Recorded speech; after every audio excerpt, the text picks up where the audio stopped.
Quick thing before we start. If you listen to my long-form history dives on the regular, hit that like button, make sure you're subscribed with the bell on ballant, and drop your city plus local time in the comments. It blows my mind that some of you are catching this over breakfast in Dallas, while I'm recording past midnight here. All right, adjust those pillows, pull up that blanket. We're going someplace cramped, loud, and brutally unfair. We're going to the Frankfurt Judengasse, mid-18th century, where a young man named Mayer Amschel Rothschild wakes to the smell of second-hand wool. DAM, P-stone, an ambition held under pressure. Picture it, a narrow lane, more alley than street, hemmed in by leaning timbered houses and rules. So many rules. The city's gatekeepers have their lists. Jews may not own land. Jews may not join craft guilds. Jews may not deal in the good stuff that yields respectable margins. No silks, no fresh fruit, no weapons. The profitable channels are fenced off with neat legal hedges, and the men who patrol those hedges congratulate themselves on order, never noticing how limitation can forge a more dangerous kind of skill. Focus. Mayer is not yet the name that will make governments answer his letters. He's a son, a brother, a clerk with good eyes for detail and a memory like flypaper. He counts, he compares, he remembers. He starts as so many in the ghetto must with textiles. It's honest work and back-breaking. Bolts hold, margins shaved to the bone. Pride swallowed in shops that pretend not to see him until they need him. You can live a whole life on that knife edge hunting pennies, or you can decide that your ceiling is not the plaster above your straw mattress. It's only the first platform you climb past. Here's the inflection point. Mayer figures out that access is the road you can't see on any map. If all the sanctioned roads are blocked to you, build the private lane. He begins to pivot quietly into the trade of coins and antiquities. It's a world with fewer middlemen and sharper teeth. Coins don't sweat. Coins don't rot. Coins don't complain about damp. They whisper stories. Emperors whose faces still glare from tarnished silver. Cities that fell and were minted again as trophies.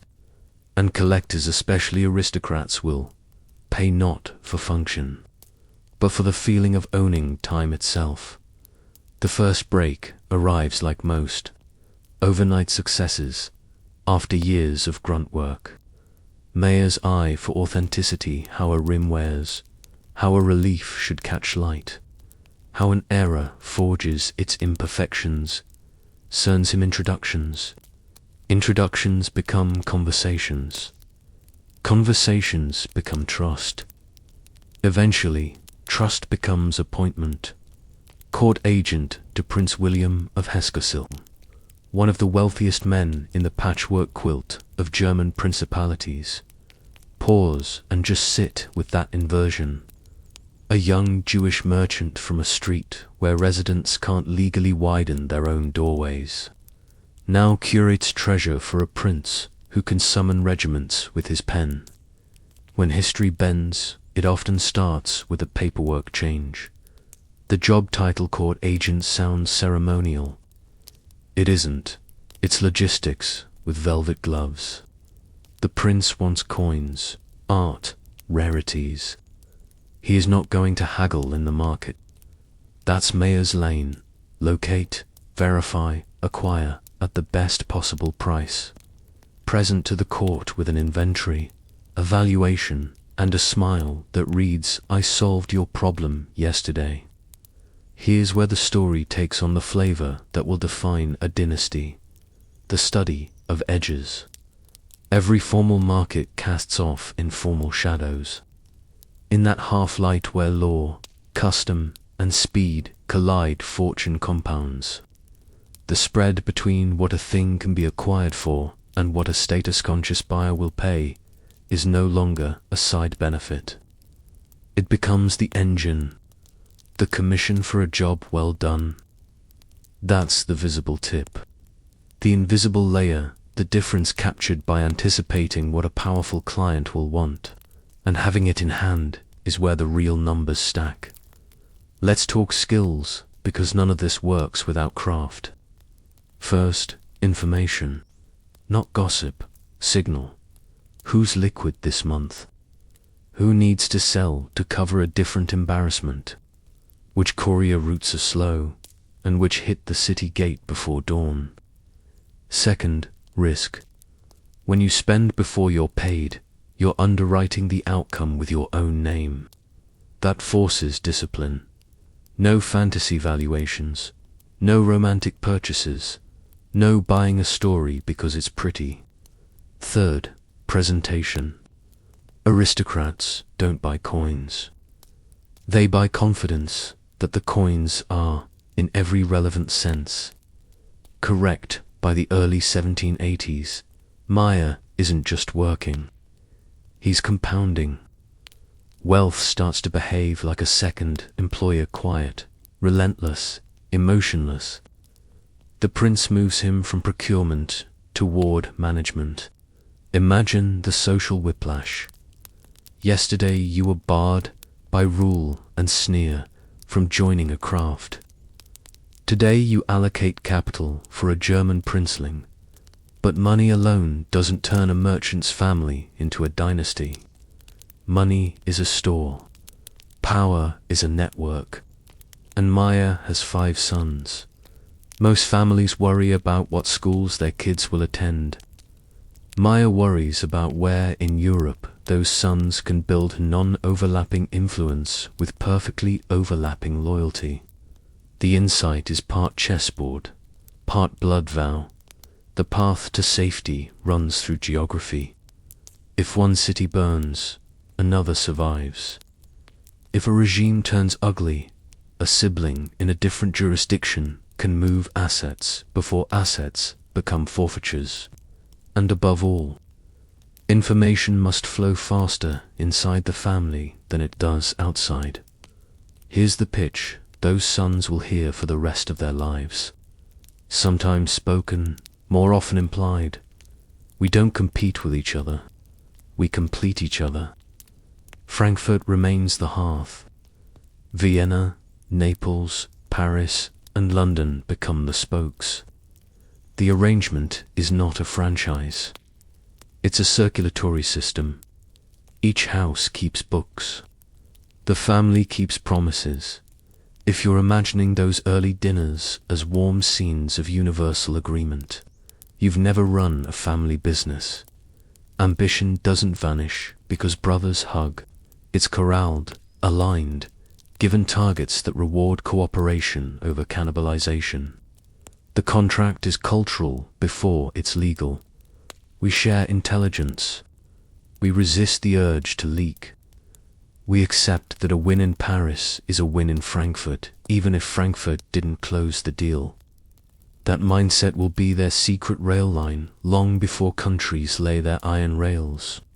Across fields, we have to anchor this in place and time. Europe in the late 18th century is an ecosystem built on titles and debts, uniforms and parchment. Wars are frequent and limited until they aren't. Trade is messy and rich. The Protestant work ethic has married the aristocratic taste for display, and hovering behind every polite salon is the urgent question of liquidity.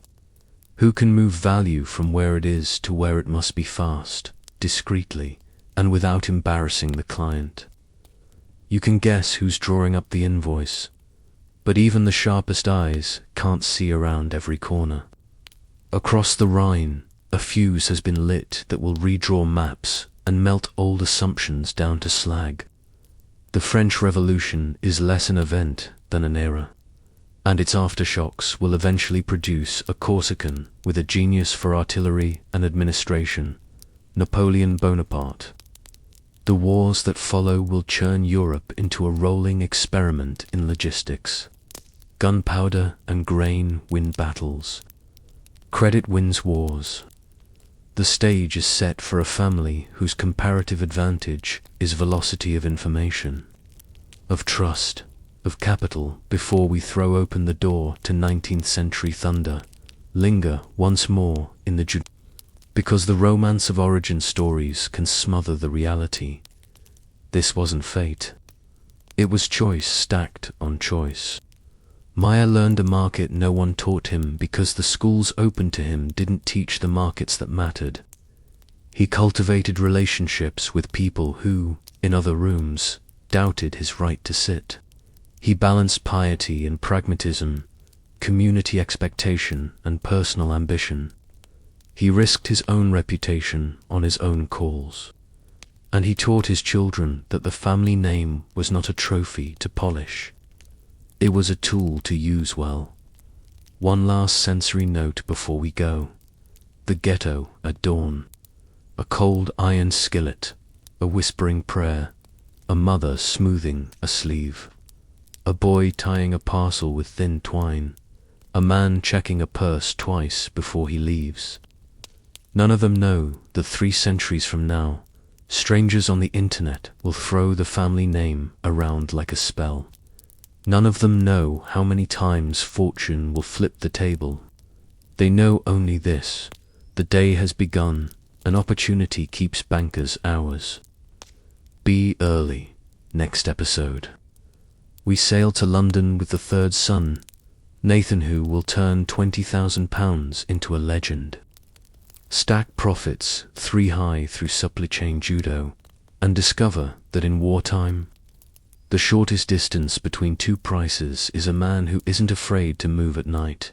Asterisk. Quick thing before we dive in.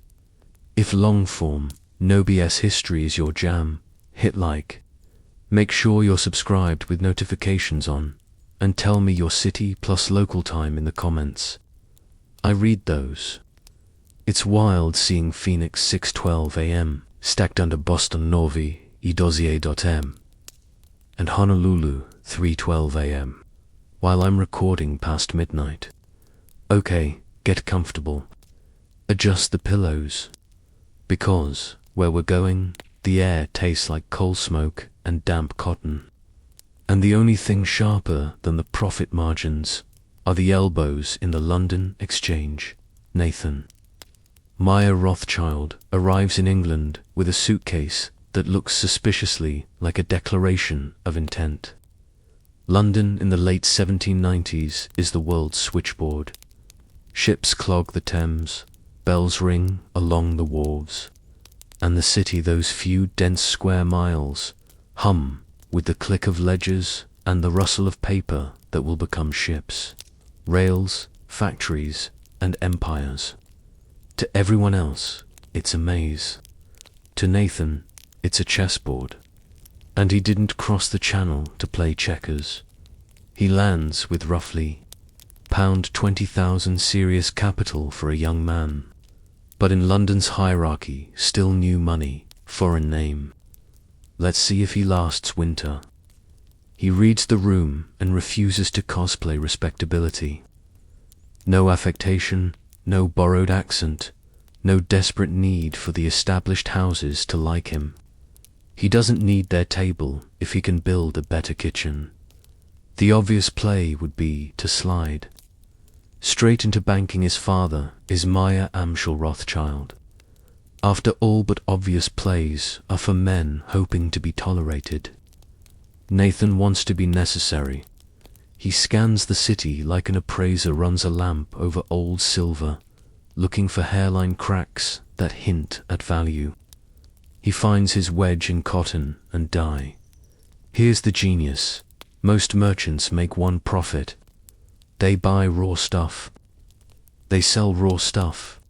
Or they buy finished goods. They sell finished goods. Their margin lives in the spread between purchase and sale, shaved by every middleman who stands between them and the next counterparty. Nathan decides to make 3 profits, stack them vertically, and do it without owning a single factory. Step 1. Source raw cotton. Not just any cotton, the dependable large lot cotton that keeps spindles turning even when war snags shipping lanes. Step 2. Control dye supplies. Color is not garnish. It's product. In a market where bright, consistent hues sell faster and for more, the man who can deliver indigo on Tuesday and madder on Thursday is the man whose invoices get paid first. Step 3. Place finished goods with the retailers who trust him to deliver on time and to specifications. He doesn't pound the loom himself. He designs the route, and he charges tolls at every gate. The pitch to manufacturers is disarming. You do what you do best, spin and weave. I'll handle the rest. They sigh in relief. Half their headaches just walked out the door. Sourcing raw cotton is volatile and political. Dyes are quality sensitive and supply prone to delay. Nathan absorbs those shocks, folds risk into his price, and backs it with something rarer than cash in a crisis: reliability. The manufacturer's spreadsheet suddenly has fewer unknowns. They'll pay for that. The pitch to retailers is even simpler. You want consistent quality, delivered predictably, priced competitively. He can do that because he sees earlier and sees more. With one eye on Liverpool's docks and the other on the workshop floor, he knows which mills are efficient, which are sloppy, which shipments are delayed, and which lots will hit the quay a week ahead of schedule. He becomes an information router with a warehouseman's memory and a banker's discipline. The product is cloth. The asset is timing. Let's pause for a calculus many miss. Velocity is value. Profit isn't just about the spread. It's about turnover. If your capital turns 3 times while your competitor's turns once, you can win with thinner margins. Nathan learns the rhythms of the British trade cycle the way a musician learns time signatures. He arranges advances that let mills purchase cotton without choking, then recoups when the finished bolts move out. Money becomes a conveyor belt instead of a puddle, and while gentlemen merchants take lunches that turn into clubs that turn into dinners, Nathan is not eating with them. He is auditing, scheduling, renegotiating, and quietly stacking favors. Pay the carter's invoice promptly when a larger firm strings him along for 60 days, and he'll move your crates at midnight when the customs house is clogged. Make the dyer whole when an exploding boiler ruins a batch, and he'll bump your VATs to the front the next time indigo shipments are tight. This is not philanthropy. It's capital, invested in reputation, compounding as word spreads that Rothschild pays fast, delivers faster. And then there's the grey. The early 1800s are a tangle of tariffs, blockades, and orders in council. Paper weapons in an economic war that rides shotgun with the military one against Napoleon. Britain wants to starve the continent of goods. The continent wants to starve Britain of markets. Where law tries to stop flow, price differentials widen like cracks in winter ice. Men that policy calls smugglers' markets call couriers. Nathan learns routes. Not the pirate story a penny press would sell, but the quiet, disciplined routes that move metal and cloth the way rivers move after dark. Risk priced correctly is not gambling. It's underwriting. Before you flinch, understand the moral weather of the time. Every respectable house will insist it obeys the letter while bending the spirit. Nathan obeys the outcome. Soldiers require uniforms. Households require cloth. The state announces a blockade. The market announces a premium. He is not chasing romance. He is managing variance. The city can call him names. His ledgers call him solvent. Still, profit alone won't make the likes of Baring Brothers return a bow. In London, the most valuable currency is not gold, it's credibility. Nathan builds it the way engineers build bridges: measure, load, test, repeat. When a partner overpromises and fails, Nathan underpromises and overdelivers. When a price spikes, he doesn't panic sell. He honors contracts and eats short-term pain to plant the flag of my word is collateral. People remember that. Suppliers whisper his name to buyers who are tired of excuses, wrapped in wax seals. The numbers begin to swell from respectable to undeniable. Sales measured not in thousands, but hundreds of thousands. Merchants who once smiled past him now wait in his anteroom for 10 minutes that will save them 10 weeks. And within those padded numbers is a decision that tilts fate. He will not remain just a merchant. He will become a bank. You can hear the skepticism. If the margins are this good, why change lanes? Because merchants hit ceilings made of time and muscle. Banking, properly practiced, converts relationships and foresight into leverage. It is less about storing value than about accelerating it wherever friction is highest and trust is scarcer than cash. Nathan has built a miniature version of that in textiles. Now he wants to scale it to sovereigns, but first he tightens the bolts on his three-profit machine. He systematizes what others improvise. He builds files not just on prices and shipments, but on people. Who pays on the 29th when cash is tight? Who begs for extension twice a year, every year? Who behaves brilliantly until they change clerks, then misses 3 deliveries in a row? Those notes become invisible guardrails. He'll advance to the first without blinking, shorten terms for the second, and require collateral from the third. That matrix name, behavior terms, lets him maintain speed without courting catastrophe. He also builds redundancies. 2 reliable carters, not 1. 3 die suppliers, not 1. Contingency couriers for when fog shuts the river. And in a city that occasionally burns a neighborhood to save a district, he diversifies storage so that a single spark cannot bankrupt him. If you're hearing the echo of his father's doctrine, multiple cities, shared intelligence, you're not wrong. Nathan is translating that family architecture into a single city system. It's the same principle squared. Don't let a single failure mode take the whole board. Meanwhile, letters flow between London and Frankfurt with the regularity of tides. Mayer wants updates more than reassurances. He doesn't care that the eldest says you're brilliant. He cares that your balance sheet says you're liquid. Nathan's reports are crisp: volumes, margins, exposures. Between lines, he transmits something harder to quantify: momentum. The London house is not a storefront. It's a node. If Paris needs a quiet payment routed through Amsterdam to avoid a political stink, London can arrange it. If Vienna needs a line of credit against shipments still 3 weeks out, London can underwrite it because Nathan trusts the brother running that ledger. Family turns the whole continent into a balance sheet that balances even when one column is on fire.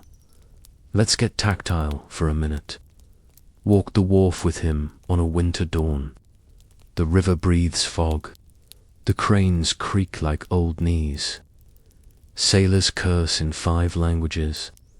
Nathan's man meets a foreman with a handshake that concludes yesterday's whisper. The cotton bales that would have gone somewhere else go where the ledger says they must. Not because anyone broke a rule in front of a uniform, but because trust is an even older uniform and both men wear it. By noon, those bales are half promised to mills who'll meet payroll next week because those bales exist. Yes, finance can be that physical. Up in the counting house, a clerk copies figures with a speed that looks like magic. Nathan dictates without looking at the page, mind in 3 rooms at once. The ship that docked, the dyer whose letter mentioned a shortage, the retailer whose last payment came in early. He toggles constantly between telescope and microscope.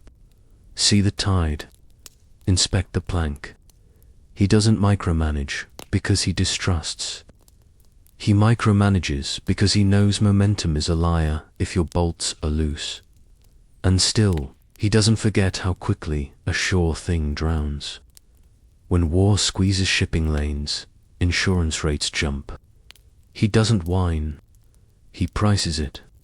When a disease hits a dye plant's workforce, he doesn't moralize. He shifts capacity. When a city magistrate decides to make an example of some poor devil's cart for blocking a lane, Nathan has already paid the right porter to use the side gate. Does this sound romantic? It isn't. It's blunt force professionalism. Romance is for men who go broke theatrically. Nathan intends to be boringly rich. But there are moments he'd never admit it when the adrenaline hits. A shipment slipping past a storm. A payment clearing at the last minute. A competitor discovering that while they were threatening litigation, he was quietly offering their favorite supplier a better deal for longer. Victory in business is rarely cinematic. It's a stack of small wins that add to a position no one can dislodge without moving the earth. By 1808, the math is the volume he moves in a year would have made his teenage self gape. The city, which loves nothing more than success that follows rules it claims to respect, begins to adjust its tone. The whispers sharpen into a thesis. He's not just quick, he's correct. And correctness is the kind of adjective sovereign clients crave, which is convenient, because sovereign clients are about to need something only a family like his can deliver. Liquidity that moves across borders faster than a minister can draft a memo. The Napoleonic Wars are entering a phase where victory depends less on heroic charges and more on bread, boots, bullets, and bribes delivered to the right place at the right time in the right currency.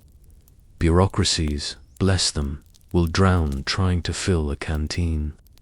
Private networks like the one that Rothschilds are building can turn a spigot on a hillside 3 countries away and have water at the front by Tuesday.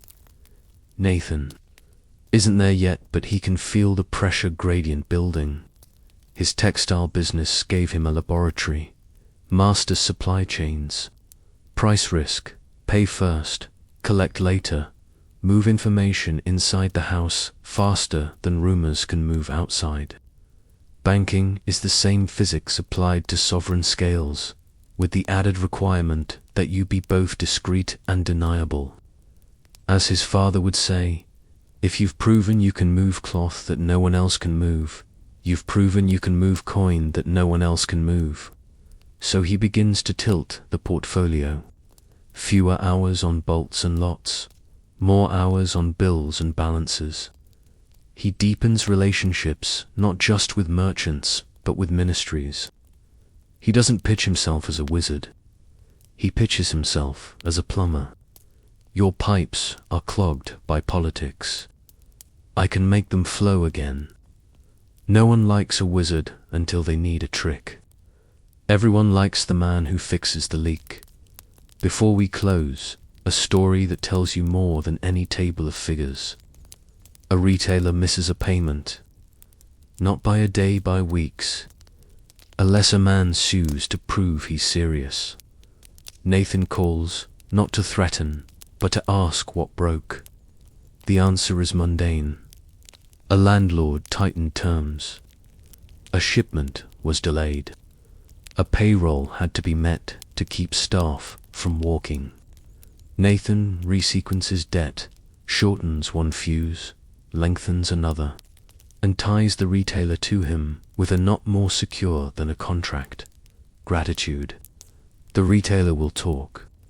He'll tell other men with other shops about the young banker who didn't use a crisis to humiliate him.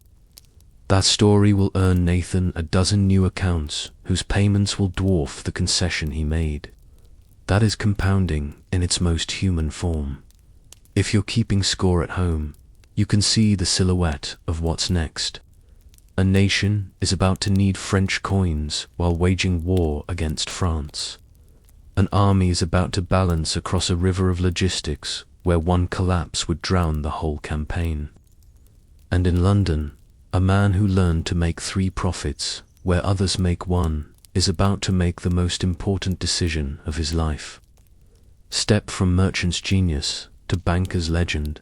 Take a breath. Sit back. In part 3, we ride with couriers, pigeons, and paymasters as Wellington pushes toward the end of an era and Nathan Rothschild discovers that, in wartime, the shortest distance between 2 prices is an invisible road only a family can build. Asterisk.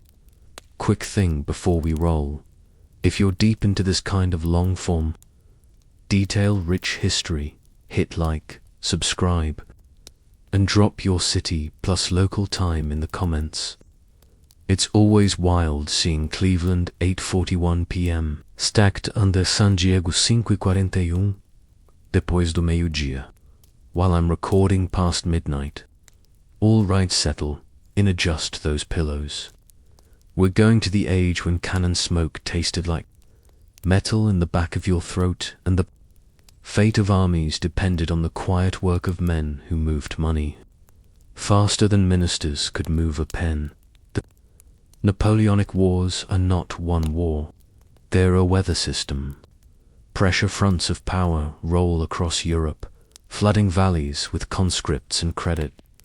If you were to peel back the famous paintings, the cavalry charges, the rectangles of infantry bristling like hedgehogs, you'd see the pipes underneath. Grain contracts, coin shipments, drafts payable in cities whose names the soldiers never learn. Wars end on battlefields, but they're won in ledgers. By 1809, Nathan Mayer Rothschild is no longer the Frankfurt banker's clever son making noise in London textiles.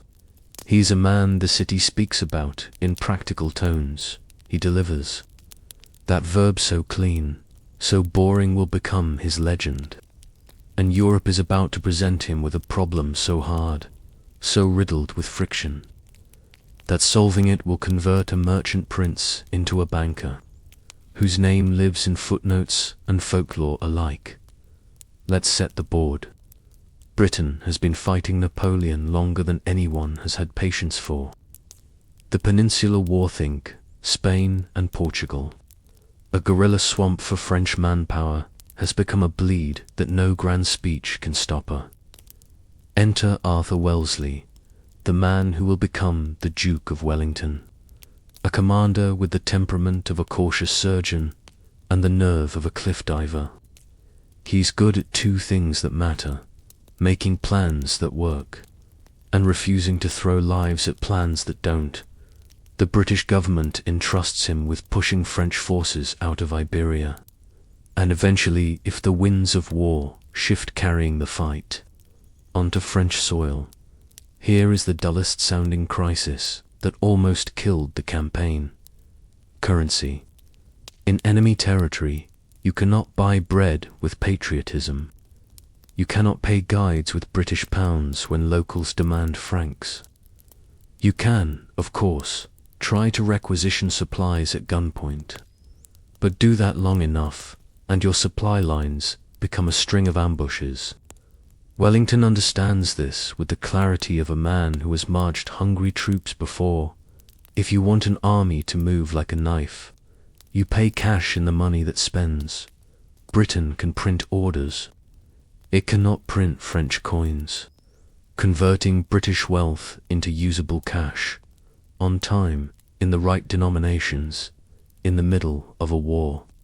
Across angry oceans patrolled by pirates and privateers, that is not a military problem. It is a logistics problem, which is to say, it is a banking problem. Enter Nathan. Not as a swashbuckler, as a plumber. The treasury needs a pipe. He has a network. We need to be specific, not romantic. Nathan's edge is not a secret stash of magical coins or a map with red X's. His edge is a set of habits, scaled 1C earlier. To move faster. 3. Settle cleaner. For keep your word when everyone else's word phrase under heat. First, C earlier. The family web stretches from London to Paris, Frankfurt to Vienna, Naples to wherever a trustworthy cousin of a friend can carry a sealed note without curiosity outpacing caution.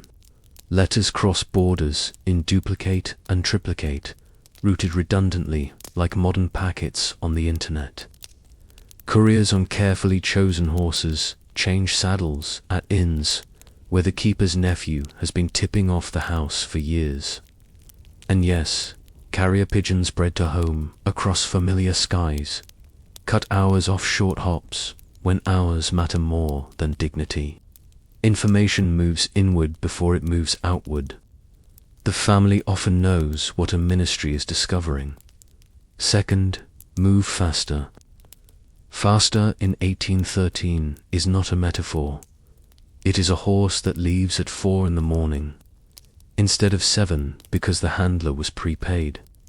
It is a lighter wagon with narrow wheels for frozen roads. It is a code word in a letter that tells the clerk at the receiving end to open the small wax seal first because the critical instruction is there. Nathan refines a choreography where delays are treated like leaks. You don't philosophize about leaks. You plug them. Third, settle clean. Governments tend to make a beautiful mess of paying their own agents in wartime. Paper moves slowly. Approvals get lost in stacked trays. And men who once strutted in peacetime offices now sweat under the eyes of colonels, who don't care how long a warrant should take. Nathan simplifies the interface. To the government, one counterparty. To the on-the-ground paymaster's coin in the right currency, at the right place, on a timetable tight enough to be useful.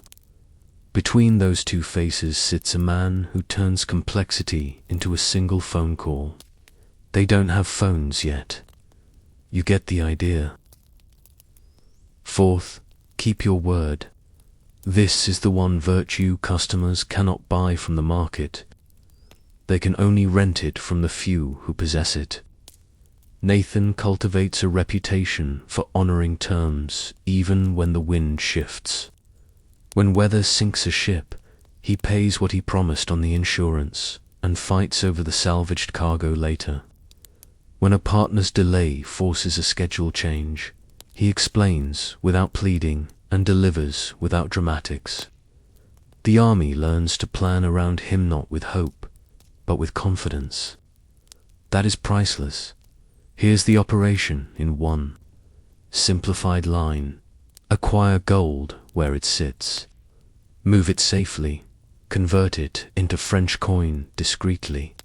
And deliver to Wellington's agents with enough reliability that field commanders can plan offensives without wondering if payroll will bounce. The easy part of that. Sentencing moving was the hardest part in practice. Pirates were not Nathan's only worry. France patrols coasts. Storms patrol everything else. You cannot sail sacks of specie through the Bay of Biscay in winter and call that strategy. So the family leans on the thing dynasties always lean on when the map is loud: options. If the sea route snarls, inland couriers move small, high-value lots along market roads that armies ignore. If a border bristles, you don't fight the bristle. You route around to a town whose officials like a quiet bribe more than a loud inspection. Flexibility is not a motto. It's an organ in the system. There is a specific deal, Nathan later calls the best business I ever did. It begins with a great British institution. that doubles as a state within a state. The East India Company. They're sitting on an enormous quantity of gold, part treasure, part inventory, part ballast for imperial ambitions. Nathan bids like a man whose confidence isn't borrowed. He buys the lot, not because he enjoys risk for its own sake, but because controlling the input turns the rest of the flow from please to here's how we'll do it. You can imagine the Treasury's relief wrapped in suspicion. Who is this man to promise what departments have failed to deliver? The answer comes back in his logistics, not his adjectives. He doesn't sell them a speech. He sells them a timetable and meets it. The British state is many things in 1814. Nimble isn't one of them. Outsourcing nimbleness to a private network that can think with one brain makes sense, even to men allergic to outsourcing anything. And while the gold flows, so does information. This is the part that breeds legends. Markets live on rumor, the way forests live on rain. In the days before Reuters, speed itself is alpha. If a battle is won or lost, the first man to know can trade on the gap between truth and the tape. The Rothschild web is very often the first to know. A word on Waterloo. That battlefield whose name has built more bad history, YouTube thumbnails, than any other. You've probably heard the tale that Nathan received early news of Napoleon's defeat. Strode into the exchange, pretended to be despondent to trick everyone into selling British bonds, bought them for pennies, and walked out having seized the kingdom. It's delicious storytelling, and it is, at best, a fable hung on a sliver of fact. What is true? The family's couriers were fast. Their information advantage was real. Nathan made enormous sums trading British government debt before and after. Waterloo, because he was better informed and braver in execution than most. What is not supported by credible evidence? The pantomime of deliberate market manipulation with mournful theatrics. He didn't need a stage. He needed a lead, and he had one. Back to Wellington, who was less interested in finance law than in whether his quartermaster can pay for oats and tours on Tuesday. British pounds aren't welcome there. French coin is. Nathan's network turns gold into francs where and when it counts, then turns those francs into movement, and movement into victories that bureaucrats will later turn into speeches. There's a scene a novelist would kill too. Write that history barely notes because the men involved didn't advertise it. A village square in a French town slightly too small for maps. A British paymaster hunched over a table rougher than a plough. A bag of coin opened with the small private gasp that says I was worried. He counts, he marks a ledger. He nods to a civilian who has sold the army grain and will continue to sell the army grain because the army doesn't steal from him. That quiet nod feeds regiments. That quiet nod is worth more than any drum roll. What does the family charge for this? Less than extortion, more than charity. Commissions on the conversion, fees for the transport, margins on risk correctly priced. And then there is the intangible payment governments don't love to admit they pay, dependence. Once you know a private house can move funds across enemy lines reliably, it's difficult to return to the ministry that failed last spring with 3 seals and a poem.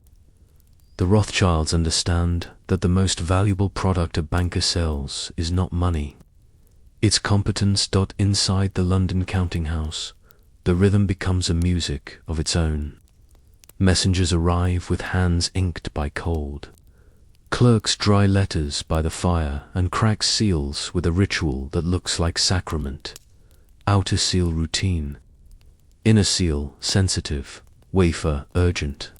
Numbers tumble into books. Names get underlined twice if they need a favor soon, once if they can wait. Nathan walks between desks with a peculiar calm that men who have seen his temper still find unnerving.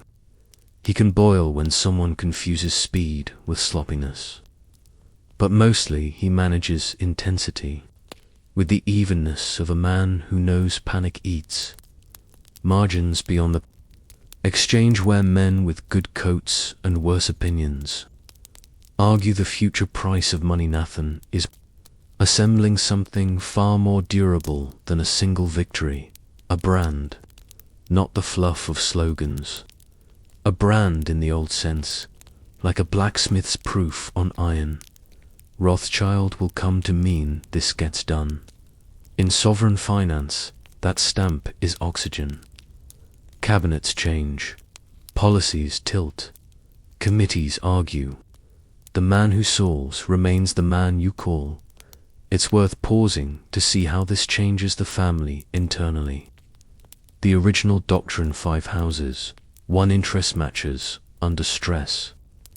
Letters carry not just market data, but requests for slack and offers of help. Paris will need cushioning 1 month. London will need access another. The brothers learn an arithmetic most businesses never master. Total family benefit minus local pride equals a dynasty. Every time one house sacrifices a headline to make the overall story stronger, the compound rate nudges higher, and because no good deed goes unpunished, the scrutiny grows. Success attracts jealousies the way lamps attract moths. Rivals whisper that no one can move money that fast without cutting corners so sharp they bleed. Nathan receives slander with the same attention he gives to weather reports. Note it. Adjust the sails if needed. Keep the schedule. His answer to gossip is punctuality. By 1814 to 1815, as Napoleon's star makes its final, blinding arc from exile to Elba to Waterloo to exile again, the Rothschild role hardens from clever merchants who help into private infrastructure for public necessity. Wellington's victories are not bought by bankers. They are enabled by logistics that bankers make sane. That distinction matters. Soldiers carry the horror. Bankers carry the pipes. You need both for an army to move with purpose. Waterloo ends the era with a violence that becomes shorthand. The battle that broke Napoleon. In the counting houses, an entirely different drama plays out, one of settlement, of post-war exchange rates, of auctions that will decide which houses get what slice of the peace dividend. Nathan navigates this pivot like a man who's been training for it since he first stacked 3 profits where others stacked 1. He rotates capacity from coin to credit, from coin bags to bond books. He knows that the war's end doesn't end the demand for speed. It changes what speed delivers. Reconstruction is logistics, too. Let's end with a moment small enough to carry in your pocket. After the war, a minor, official minor, in the way a hinge is minor to a door writes. A private letter, not meant for history. He describes a visit to the London house. The precision, the quiet, the lack of any theatricality that lesser men think proves greatness. He remarks that if armies were as well organized as Rothschild couriers, the war would have ended a year earlier. Hyperbole, probably, but buried in the exaggeration is the compliment that moves empires. You can be relied upon. That, finally, is the gift Nathan gives his Eron the inheritance. He hands to his brothers and sons a demonstration that in a world where ministers brag about decisions and generals brag about victories, there is a rarer brag worth making softly. We keep our promises on time. Take a breath. Because peace never lasts as long as pamphlets claim. In part 4, we step away from cannons to look at the machine itself.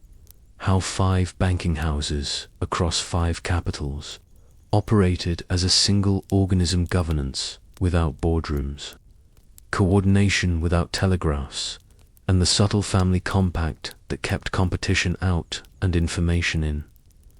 Asterisk. Quick thing before we dig in.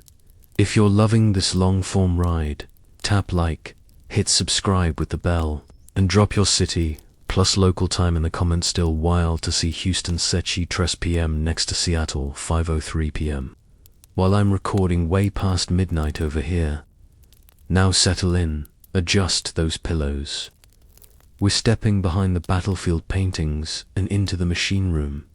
How 5 banking houses across 5 capitals managed to work as a single organism before telegraphs, before telephones, before any tech besides ink, horses, and nerve. The map that wasn't on any wall. Start with the family geography, because the geography is the strategy.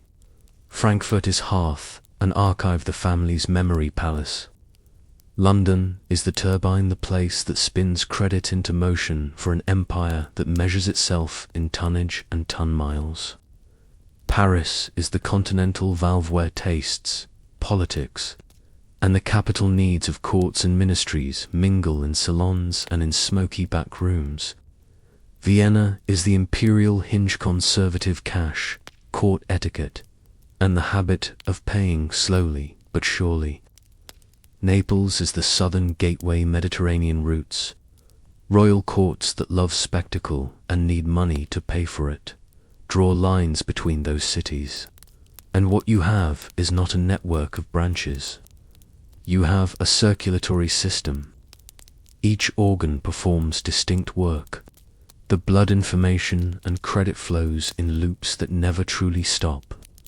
When one organ is sick, political turmoil, liquidity crunch, the others increase perfusion, credit lines, referrals, discreet payments to keep the body upright.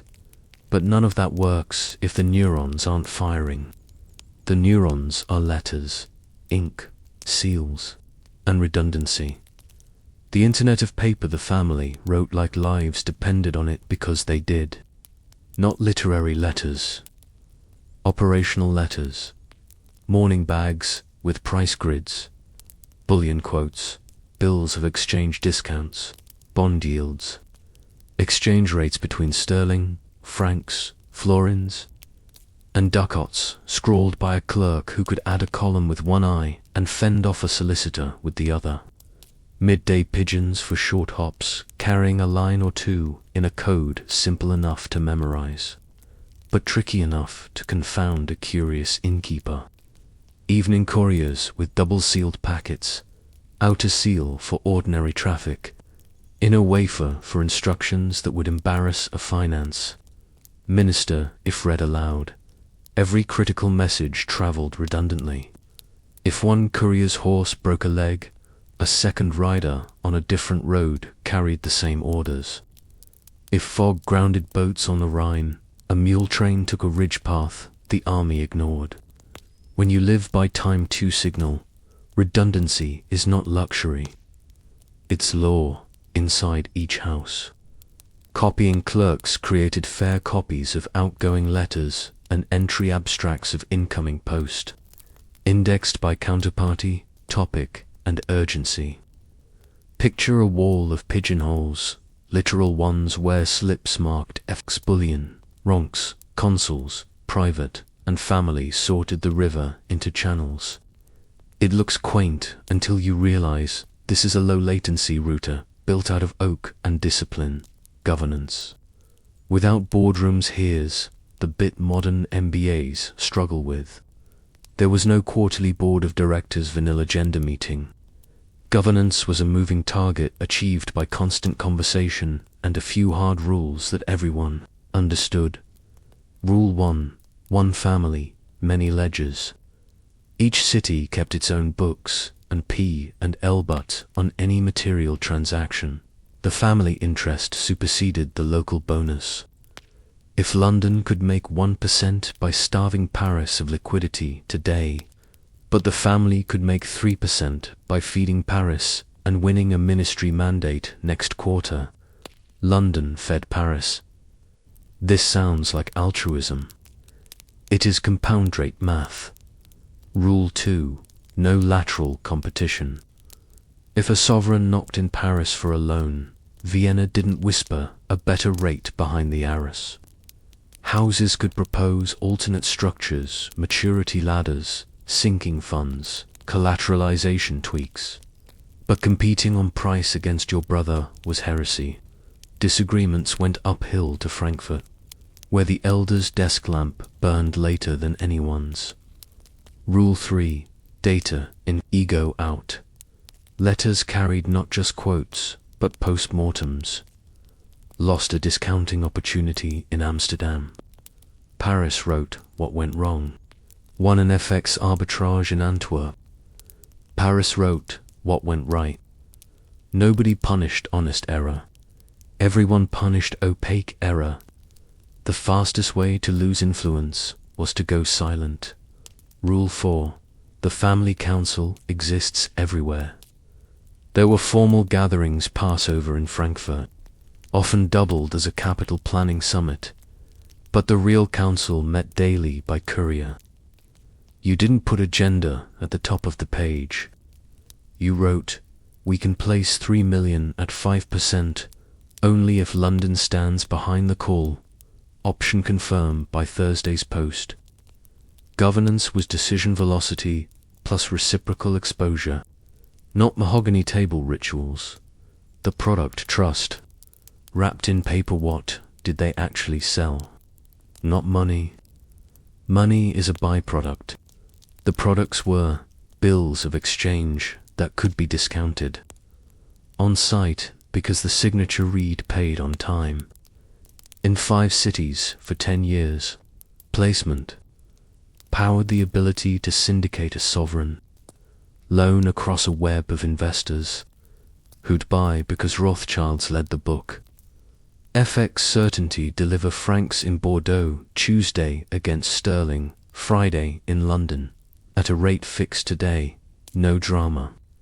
Bullion discretion, quietly move metal into or out of a market without blowing up the price chart. Because you knew where the pockets of supplies sat and which refiner wouldn't talk. Trust reduced frictions that regulators wouldn't solve for decades. A ministry would rather pay 8 basis points more than have its payment to a politically sensitive recipient fail. Failure creates headlines.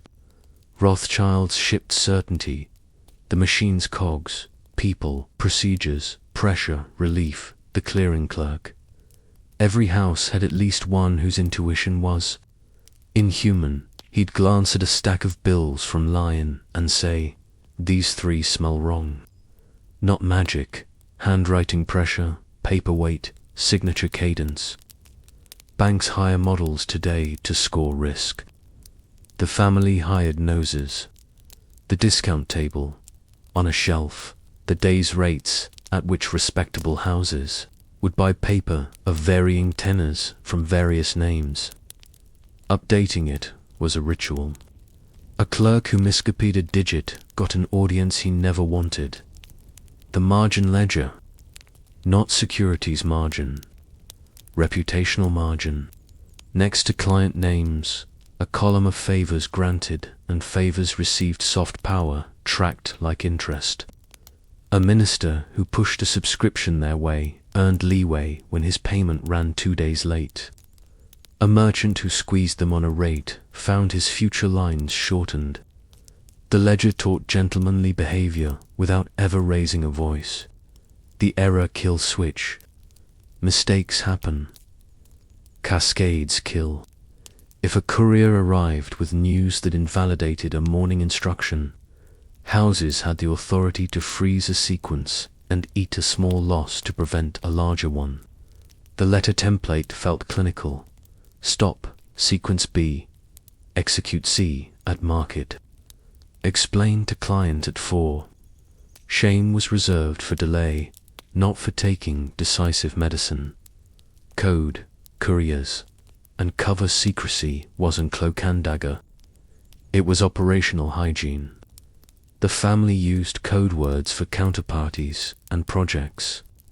Our friend in the garden could be a finance minister. The orchard a subscription list. Deniability lanes. If a payment might embarrass a government, it went through a friendly merchant's account in a neutral city, recorded under a commodity label.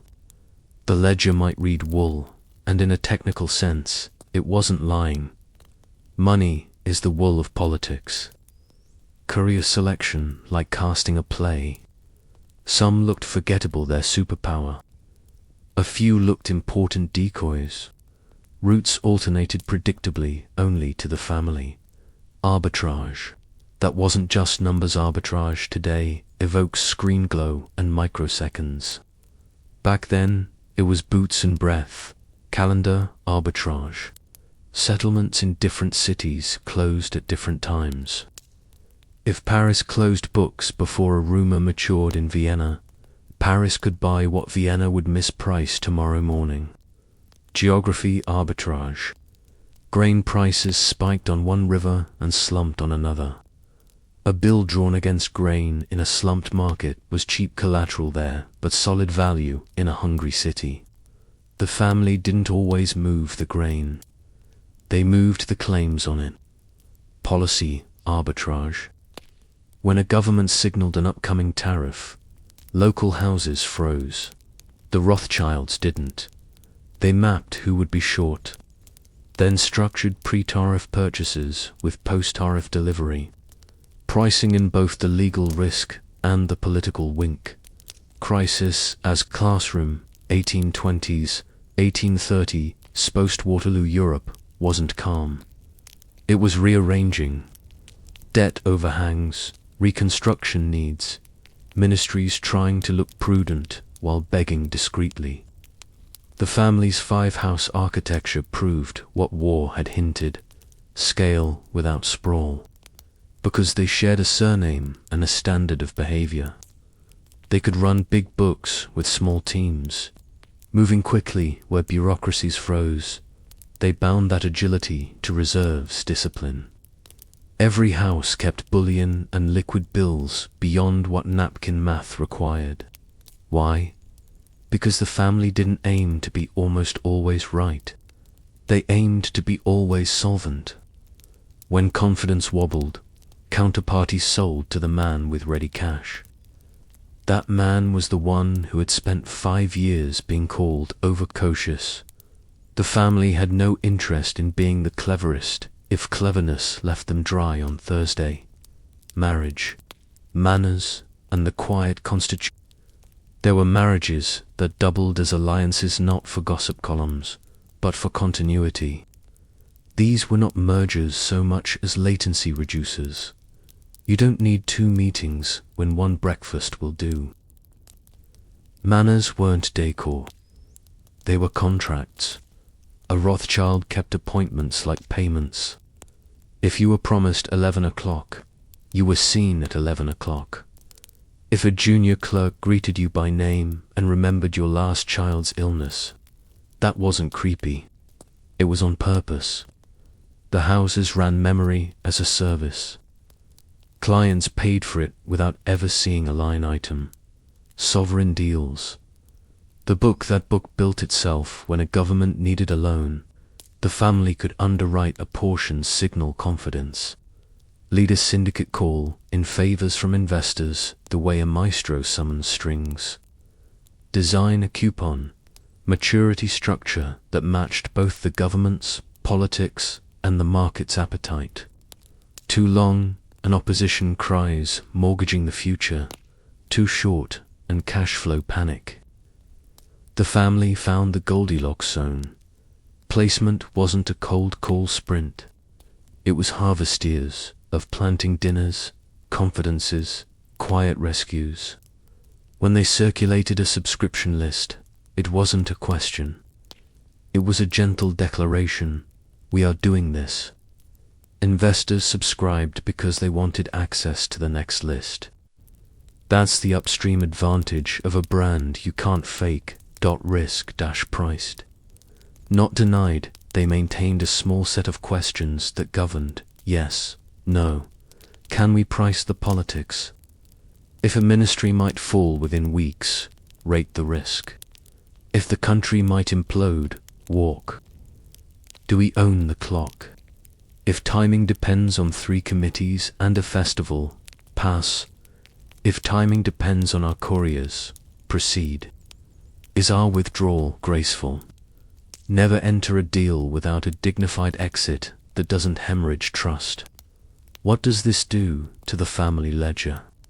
If the transaction enriches one house but strains another beyond what letters of comfort can patch, reshape it or decline. The culture of enough, this part isn't romantic.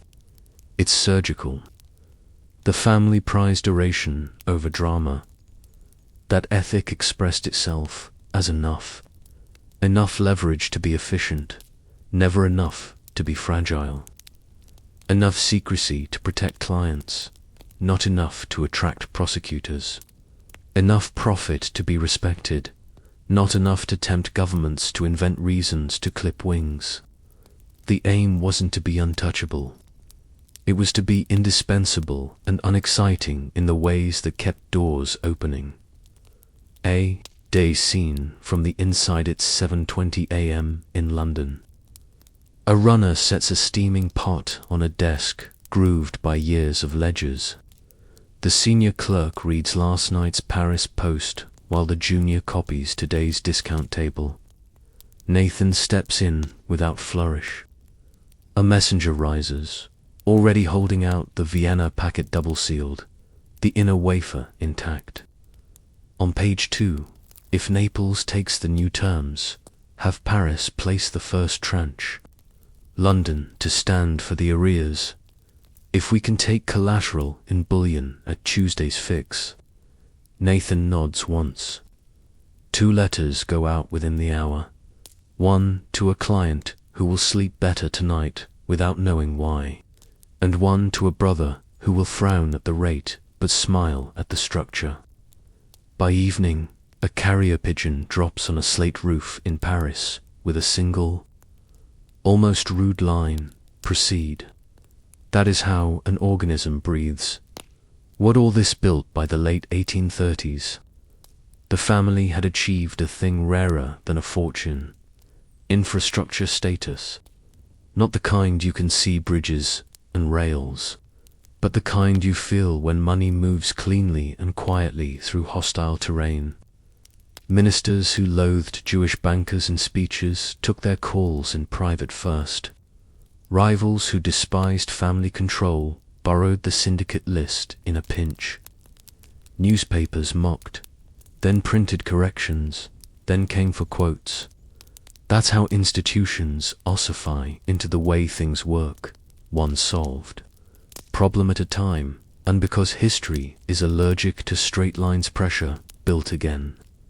This time from inside societies instead of across borders. Industrialization didn't just make goods, it made grievances. The 1840s were heating like a pot left unattended. Prices, pamphlets, and promises simmered together until Europe boiled over. Revolutions don't read ledgers before they throw stones. Next up, Part 5. Revolutions of 1848 and a door into Parliament. Paris catches fire street by street and bond by bond. The family's French house stares into a liquidity abyss, and London must decide whether family first is creed or slogan. Out of that crisis emerges something the old world had never seen. A Jewish banker insisting on a seat in the British House of Commons, and winning it after a years-long oath fight that rewires who gets to swear by what. Adjust those pillows. We're about to walk into a riot with a calculator in our pocket. Asterisk, quick thing before we light the fuse. If this kind of deep, cinematic history is your thing, smash like, hit subscribe with the bell, and drop your city plus local time in the comments. It still trips me out to see Tampa 8:13 depois do meio-dia. Under Boise, 6:13 p.m., while I'm recording way past midnight. Now blanket up, pillows right. Europe is about to boil, and the House of Rothschild is going to learn whether family first is a motto or a spine. The year the streets spoke in the late 1840s. Promise and pressure shared a wall. Factories roared. Railways multiplied. Prices for bread and ideas both spiked. Pamphlets traveled faster than permission. Men who'd never owned more than a shirt front suddenly owned opinions about taxation, suffrage, and the dignity of their hours. The elites heard a noise and called it disorder. The crowds heard themselves and called it a beginning. Paris, the stage set for Europe's most dramatic arguments, took the first swing. Barricades rose the way memories rise everywhere at once. Street stones became weapons. Iron balconies turned into sniper perches. Cafe chairs served as shields. The monarchy fell like a rotten shutter. Bourgeois liberalism had promised reform later. The city demanded it now. Ministries emptied, and in that vacuum every ledger groaned.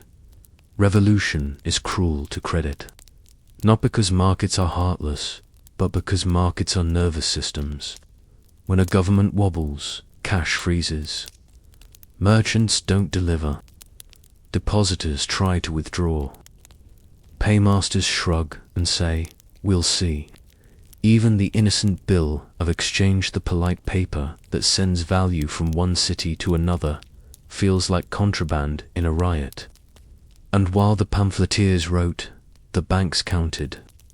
The numbers didn't blink. They cratered Paris, a bank at the window. Rothschild House in Paris, hardened by a generation of disciplined deals, and softened by salons where ministers confided what they couldn't say in chambers, watched its carefully stacked architecture sway. Clients knocked not for new placements, but for old claims. Depositors queued, hats in hand and fear in eye. Counterparties called to confirm agreements that had been fine yesterday and suddenly felt exotic today. A bank is a promise machine, and every promise was arriving at once.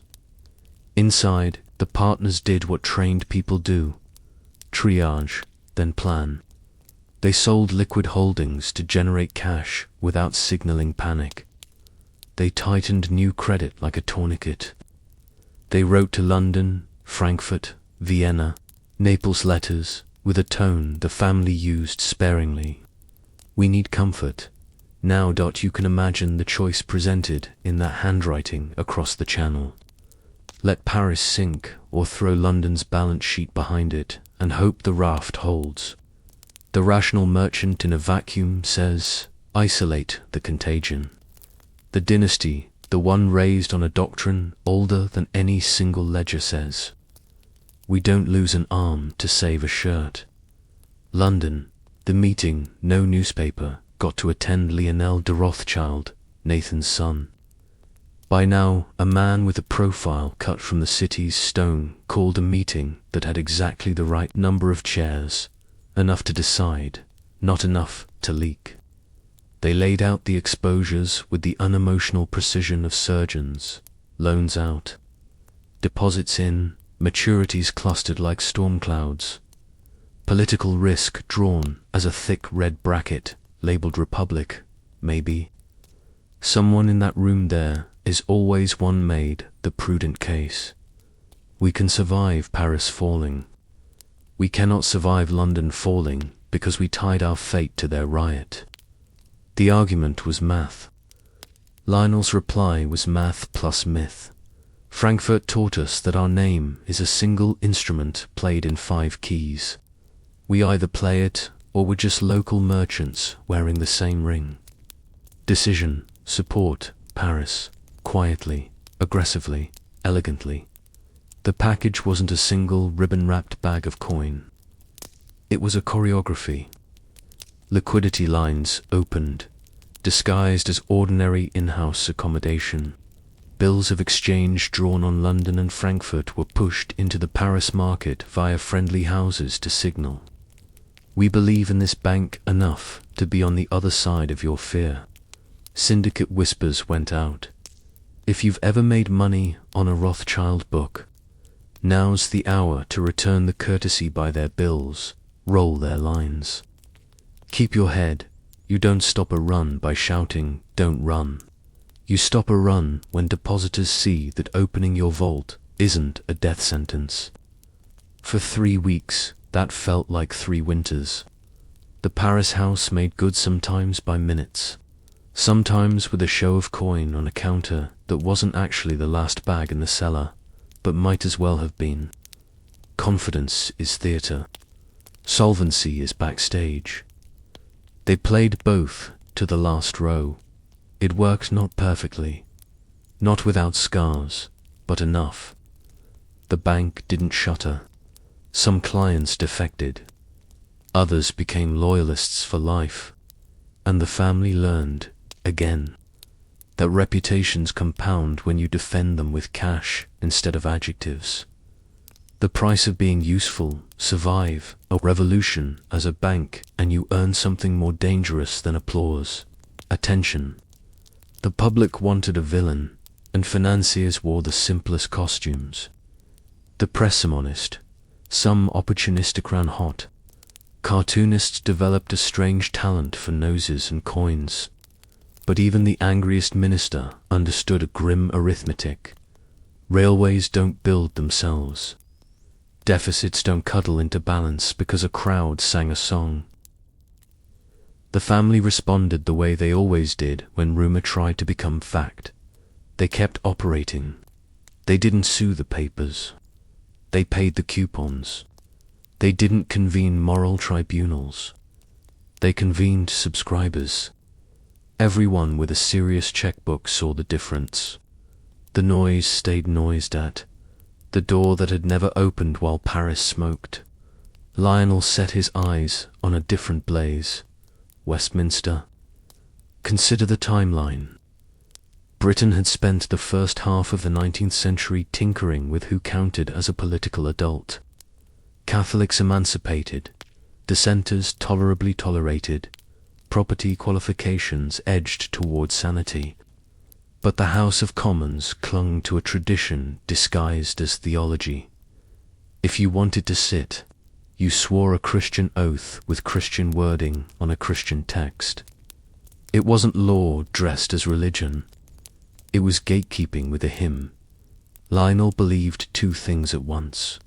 1, Jews were citizens and should be recognized as such, and to access is a better tool than protest for changing the rules written by the club. So he ran for a seat where merchant power met civic pride, the City of London. The campaign wasn't, "I am a banker, let me in." It was, "I am a man whose family has underwritten your growth, moved your trade, and kept your credit that service belongs in the room." He won. The numbers on election night didn't stutter. The popular will had spoken, and the House now had a problem it had spent centuries avoiding. The oath fight. A country argues with its pastor. Ceremony for seating a new member should be dull. That's the point: continuity, disguised as boredom. Lionel walked to the table and did something novel. He asked to swear on the Old Testament, and omit the words that affirmed the Christian faith. The Commons inhaled. Committees were formed, the British cure for acute discomfort. Debates ran for years, with logic doing battle against habit in velvet gloves. One side, the oath is about loyalty, not creed. A Jew swearing by his God binds himself as surely as a Christian does. The other, tradition, is the soul of the place.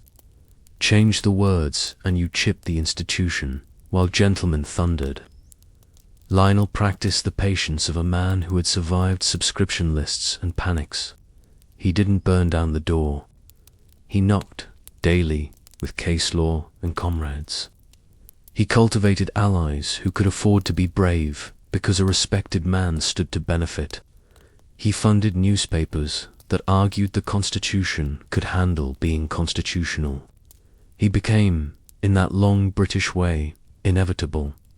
The House blinked before he did.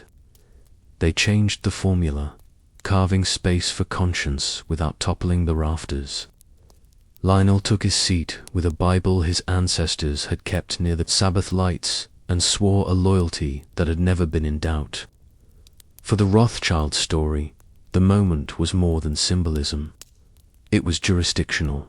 From now on, banker and legislator could be the same noun in the same man, in the open, without a wink. Why Parliament mattered more than a portrait power reel. Power doesn't come from showing up in paintings. It comes from adjacencies that change decisions before the meeting. Sitting in the Commons gave Lionel something the family had always obtained through the side door: foresight.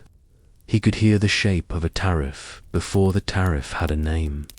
He could sense the direction of a budget while it was still a draft with too many adjectives. He didn't trade inside information for pennies. He used proximity to advise clients before panic sold their assets for them. That's the difference between a vulture and a steward. The seat also announced a message to every ministry on the continent. Whatever you think of bankers, these ones belong enough to be sworn in by the Mother of Parliaments. When you needed a loan placed, investors would notice that. Subscriptions aren't morality plays. They're comfort tests. Lionel, wearing the member's badge, made pens move. Railways, the empire's new arteries, while politics wrestled pride to the mat. The markets rehearsed the rest of the century. Railways weren't just investments. They were metaphors in steel. They altered distance, reordered towns, and made regional wages argue with national prices. The Rothschilds approached them with a split brain. Caution in underwriting, boldness in syndication. Caution first. Railways devour capital and vomit optimism. Anyone can draw a line on a map and call it a company. The question is whether that line carries cargo you can invoice. The family insisted on surveys, on traffic studies before the phrase existed, on engineering reports that valued slopes as much as speeches. Glamour lines that linked aristocratic estates without linking markets found little warmth in their rooms. Boldness next. When a corridor made economic sense to port to manufacturers, manufacturers to cities, the family didn't nibble. They assembled syndicates that blended local investors who understood terrain with cosmopolitan ones who provided deep pockets. They didn't just sell bonds. They sold a story with cash flows. Every coupon clipped in peacetime was a quiet victory over the memory of war. In France, the family played conductor, orchestrating lines that would later stitch the nation's industrial heartlands to its harbors. In Austria, they navigated imperial bureaucracy with the same courtesy they used on discount tables. In Britain, they avoided the worst manias and bought their pickaxes with dividends, not dreams. Reputation management. 19th century edition modern PR shops will tell you they invented crisis management. The Rothschilds ran the blueprint with sealing wax and tea. In the wake of 1848, the family faced 3 hostile winds. Economic envy, they are rich beyond reason. Political suspicion, they pull strings no one should pull. Religious prejudice, the ancient toxin with new excuses. They answered all 3 with the same trinity: transparency to the client, opacity to the mob, constancy to the state. When accused of extracting ruinous terms, they pointed to the rates on paper, not in the newspaper, but on signed contracts with dates. When accused of clandestine power, they declined to comment and delivered on-time settlements that shut critics up faster than pamphlets. When baited on faith, they didn't feign a conversion. They lived a civics lesson. Citizens serve, citizens swear, citizens pay taxes, citizens sit in parliament. The family ledger, what the crisis wrote in crisis writes on character with indelible ink. The 1848 chapter left 4 lines on the family ledger. Family first is expensive and worth it. London's decision to save Paris cut quarterly profit and added decades to the brand. Political legitimacy compounds financial legitimacy. Lionel's seat didn't add a 0 to a balance sheet. It shaved risk across a portfolio. Railways were not a fling. They were a thesis. Betting on arteries instead of ornaments kept the houses solvent and significant. Noise is a tax. Discipline is a rebate. Every hour not spent brawling in print was spent building in private. The math is boring. The results aren't. A scene to carry forward. Picture Lionel walking from the Commons one autumn evening. The gaslights humming like tame stars, the wet street reflecting Parliament's Gothic ribs. He's not thinking about a statue, and he's not composing a triumphant letter. He's thinking about a draft bill on tariffs he heard in committee and how it will nudge a railway subscription in Bordeaux from maybe too ready. That's what proximity does, not headline power, but marginal gains daily that move cities and portfolios with a fingertip. He turns the corner toward the family's London rooms. Inside, a clerk has copied a letter from Paris about a coal spur that needs a little more bridge and a little less hope, and another from Vienna about a ministry that will pay on the 12th. Certainly the 14th translation, the 18th. Lionel smiles, not because the work is easy, but because it is legible. History has a pattern if you've paid enough attention. The pattern is changing again. Across the channel, a clever American is building a name that will become a river of capital. The age of private houses quietly running countenance is about to meet a new animal, the transatlantic syndicate with a Yankee jaw and a British tie. A banker in London looks at France and says no. A banker in America looks at France and says they'll repay. One of them becomes a legend for being right against the room. Adjust those pillows. We're crossing the ocean. Asterisk, quick thing before we start. If these deep cinematic dives are your thing, hit like, subscribe with the bell, and tell me your city plus local time in the comments. It's still crazy seeing Minneapolis 7:42 p.m. stacked under San Jose 5:42 depois do meio-dia, while I'm recording after midnight. Okay, settle in, adjust those pillows. The room's about to tilt from mahogany London to brisk American steel. Because across the Atlantic, a new house is studying the Rothschild playbook, then writing a chapter the family didn't see coming. The waterline rises in New York by the 1860s. The United States is a furnace, civil war, industrial expansion, railroads hammering through plains, cities erupting into skylines, immigrants pouring in with hands ready to work and dreams ready to be disappointed. New York is still raw compared to London, but money doesn't ask for pedigrees. It asks for returns. In this churn, the quiet Massachusetts-bred merchant banker George Peabody has built a respectable London firm, sober, meticulous, very Anglo in its manners, even while American in origin. When Peabody retires, his partner, Junior Spencer Morgan, steps into the captain's chair. The brass plate will say, J.S. Morgan & Co. Junius is not a stagey man. He has the kind of face that makes depositors relax and the kind of voice that cuts through over. Where some financiers sell fireworks, Junius sells ballast. He understands a thing that will define his house for decades. If you can make governments exhale, you can name your fee. Sound familiar? It should.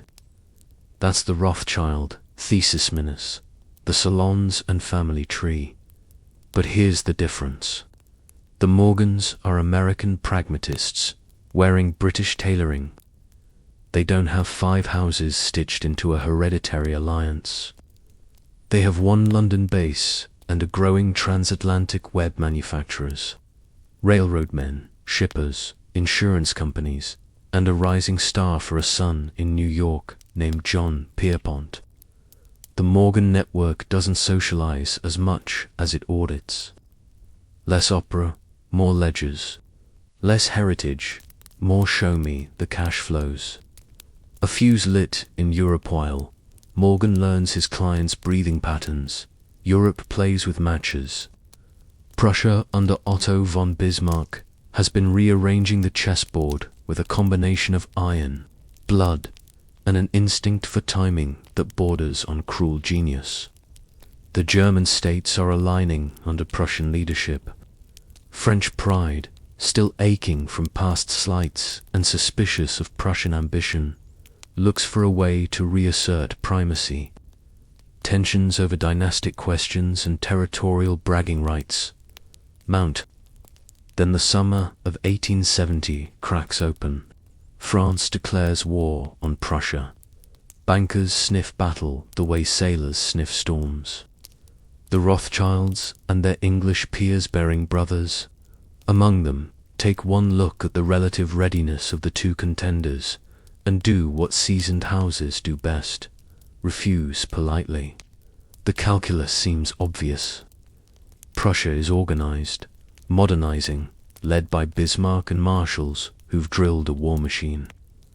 France is confident too, confident reliant on the aura of Napoleon III and a military that remembers past glories better than current logistics.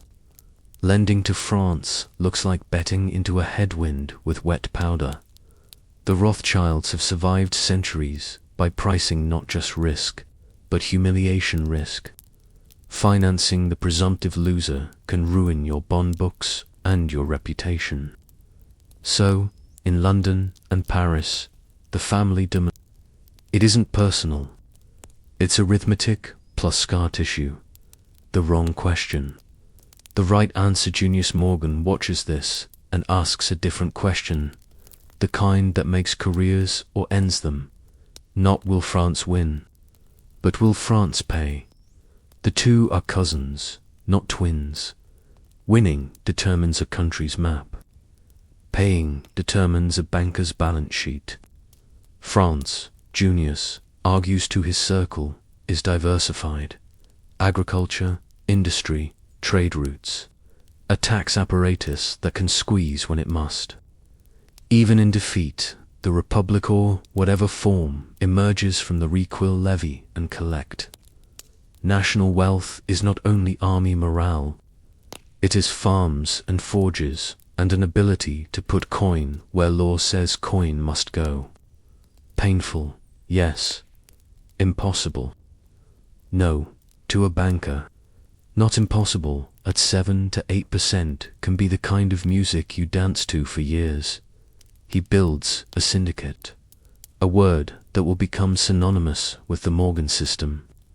Not a public spectacle and arrangement. Discreet solicitations to investors who trust his underwriting discipline. To American manufacturers with a convenient alignment of interests, France will need arms, rifles, supplies. Americans have inventory and capacity. To London money that respects a sober American's willingness to sign his name to the risk everyone else refuses. Meanwhile, the battlefields tell the story the Rothschilds expected. Prussia moves like a machine railways feeding troops. Crop artillery speaking in tones the French cannot answer. The siege of Paris becomes misery in concentric circles. By January 1871, France sues for peace. At the Hall of Mirrors in Versailles, the new German Empire is proclaimed, a diplomatic slap delivered with fanfare. The terms are harsh: territory ceded and reparations that would make a poor nation faint and a rich one cough blood. Rivals glance at Junius as if to say, "You see." He shrugs internally and keeps reading the only line that matters. France's tax capacity versus its obligations over time. He isn't underwriting victory parades. He's underwriting deferred pain and the political will to endure it.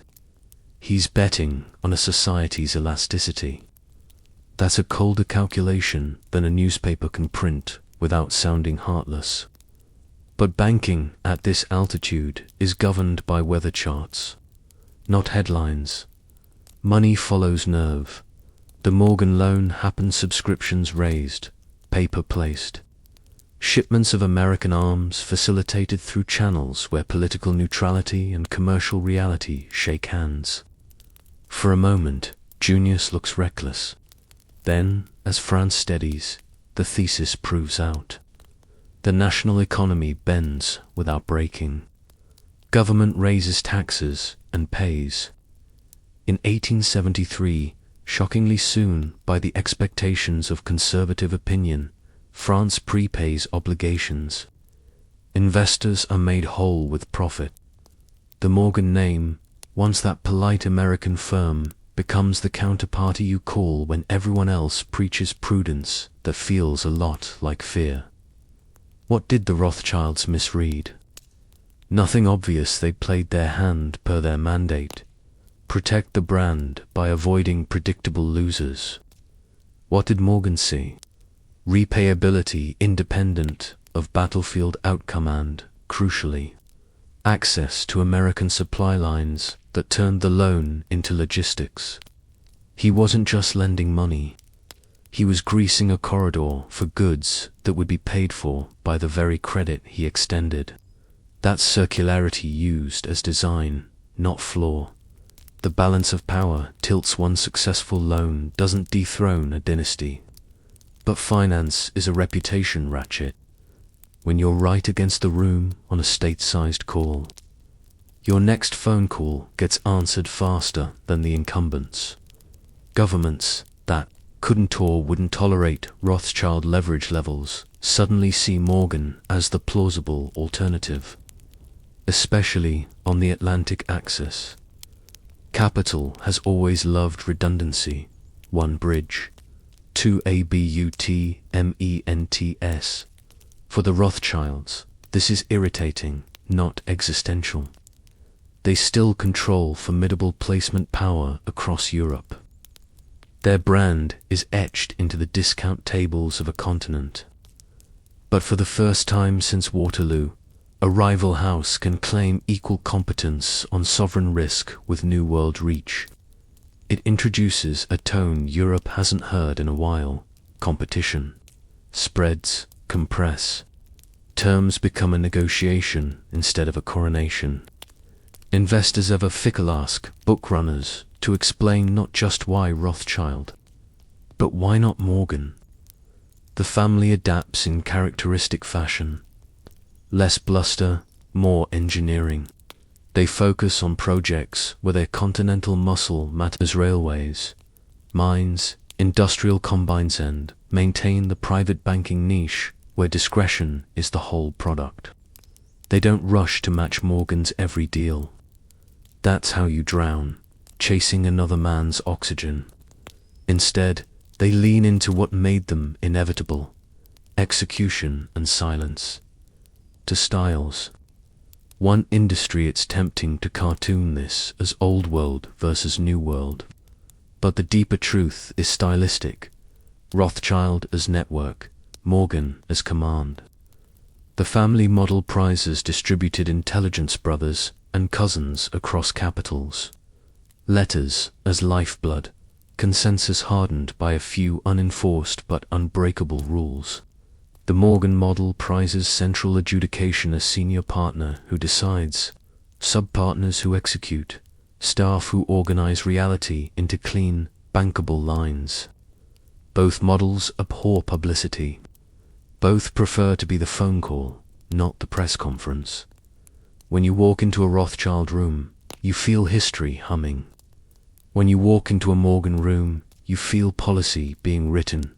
Credit policy, capital policy, the policy of which reality is tolerable and which must be restructured. Neither man smiles for the portrait. Both leave with the mandate. Lessons Europeans pretended not to learn the French debacle taught cabinets. A few painful lessons they filed under for next time. Readiness is budgetary, not rhetorical. You can stage imperial pomp, but if your logistics are Victorian opera backstage 3 props, and a prairie will be billed by your enemies. Credit is foreign policy. If your ability to borrow shrinks when you need it most, your sovereignty is a facade. Build lines of credit before you need them diversified. By house, by market, by continent. American industry is a fallback you will use. It will outfit your soldiers or your enemies, but it will get paid. Better to have a banker who can route the orders to factories with names your ministers can't pronounce, who understood those lessons fastest. The bankers, of course. They started writing them into term sheets, contingent borrowing authority, collateral pools that don't panic, negative pledge clauses that keep a desperate ministry from mortgaging the next century to a random speculator. Sophistication increased, not because civilization advanced, but because risk was priced by men who had watched countries bleed cash. The sun watches, the empire grows in New York. J.P. Morgan watches his father's London triumph with the calculation of a man who will soon play on a bigger board. He learns that you can bend nations without being loud, that you can stabilize not by lecturing governments, but by coaxing markets into alignment with the public interest. The public interest is defined as no panic today. He also learns what every dynasty learns, before it pretends otherwise. Your brand is a callable note. Cash it carelessly, and it will not be there when you need it. Asterisk. The Rothschilds watch, too, with a mix of respect and the irritation of seeing your reflection replaced by another face in a client's mirror. They take the correct lesson. Don't fight the ocean. Reposition your harbor. Their London house doubles down on advisory and bullion. Paris leans into rail and industry. Vienna conserves capital with the caution of a court that always pays late but pays. The family keeps doing the thing that has outlived generals.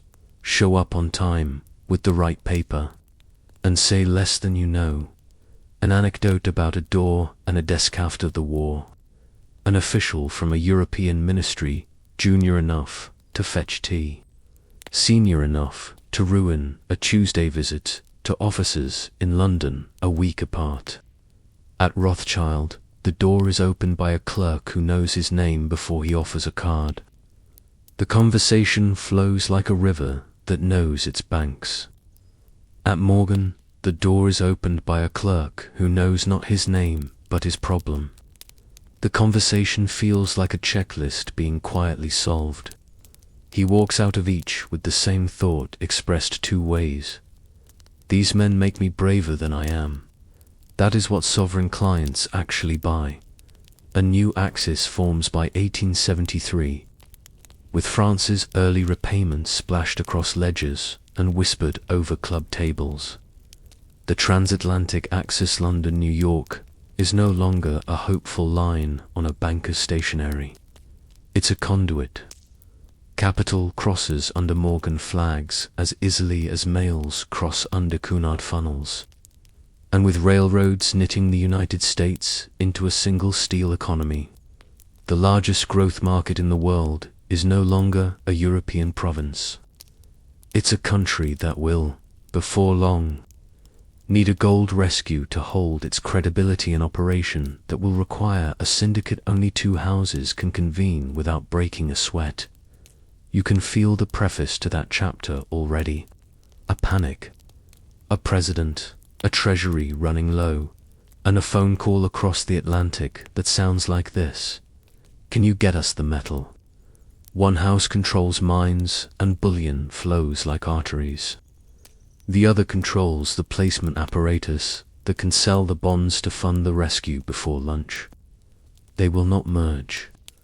They will do something rarer, cooperate under pressure, and both walk away stronger. But that's a later winter. For now, Paris breathes, the Rothschilds recalibrate, and Morgan cements his right to be called when bets look impossible. The stage is reset. The old world and the new world have agreed on one thing. When the tide runs out, competence is king. Take another breath. Pull that blanket a little higher. Panic, gold. And a 30-minute sellout, 1893 to 1895, America's economy buckles. The Treasury's gold reserve thins to a whisper. And a president who hates Wall Street needs Wall Street to save the dollar. Two houses, one European, one American quietly wire the nation back together. Asterisk, quick thing before we roll. If these deep, cinematic dives are your jam, hit like, subscribe with the bell, and drop your city plus local time in the comments. I love seeing Charlotte 9:20 p.m. stacked under Anchorage 5:20 p.m. while I'm recording way past midnight. Now get comfortable. Pull that blanket up. We're heading into the kind of American financial storm that rips paint off institutions. The Treasury is running on fumes. The political class is preaching purity like a sermon. And to banking houses, one old world. One noir about to perform a rescue so clean it looks like a magic trick until you read the term sheet. The fuse. From boom to buckholder, 1890s promised endless track and endless dividends. Railroads were the arteries of a continent. Laying rails felt like printing money. Towns bribed lines to bend their way. Speculators bought every share that had a map attached. Then the arithmetic turned carnivorous.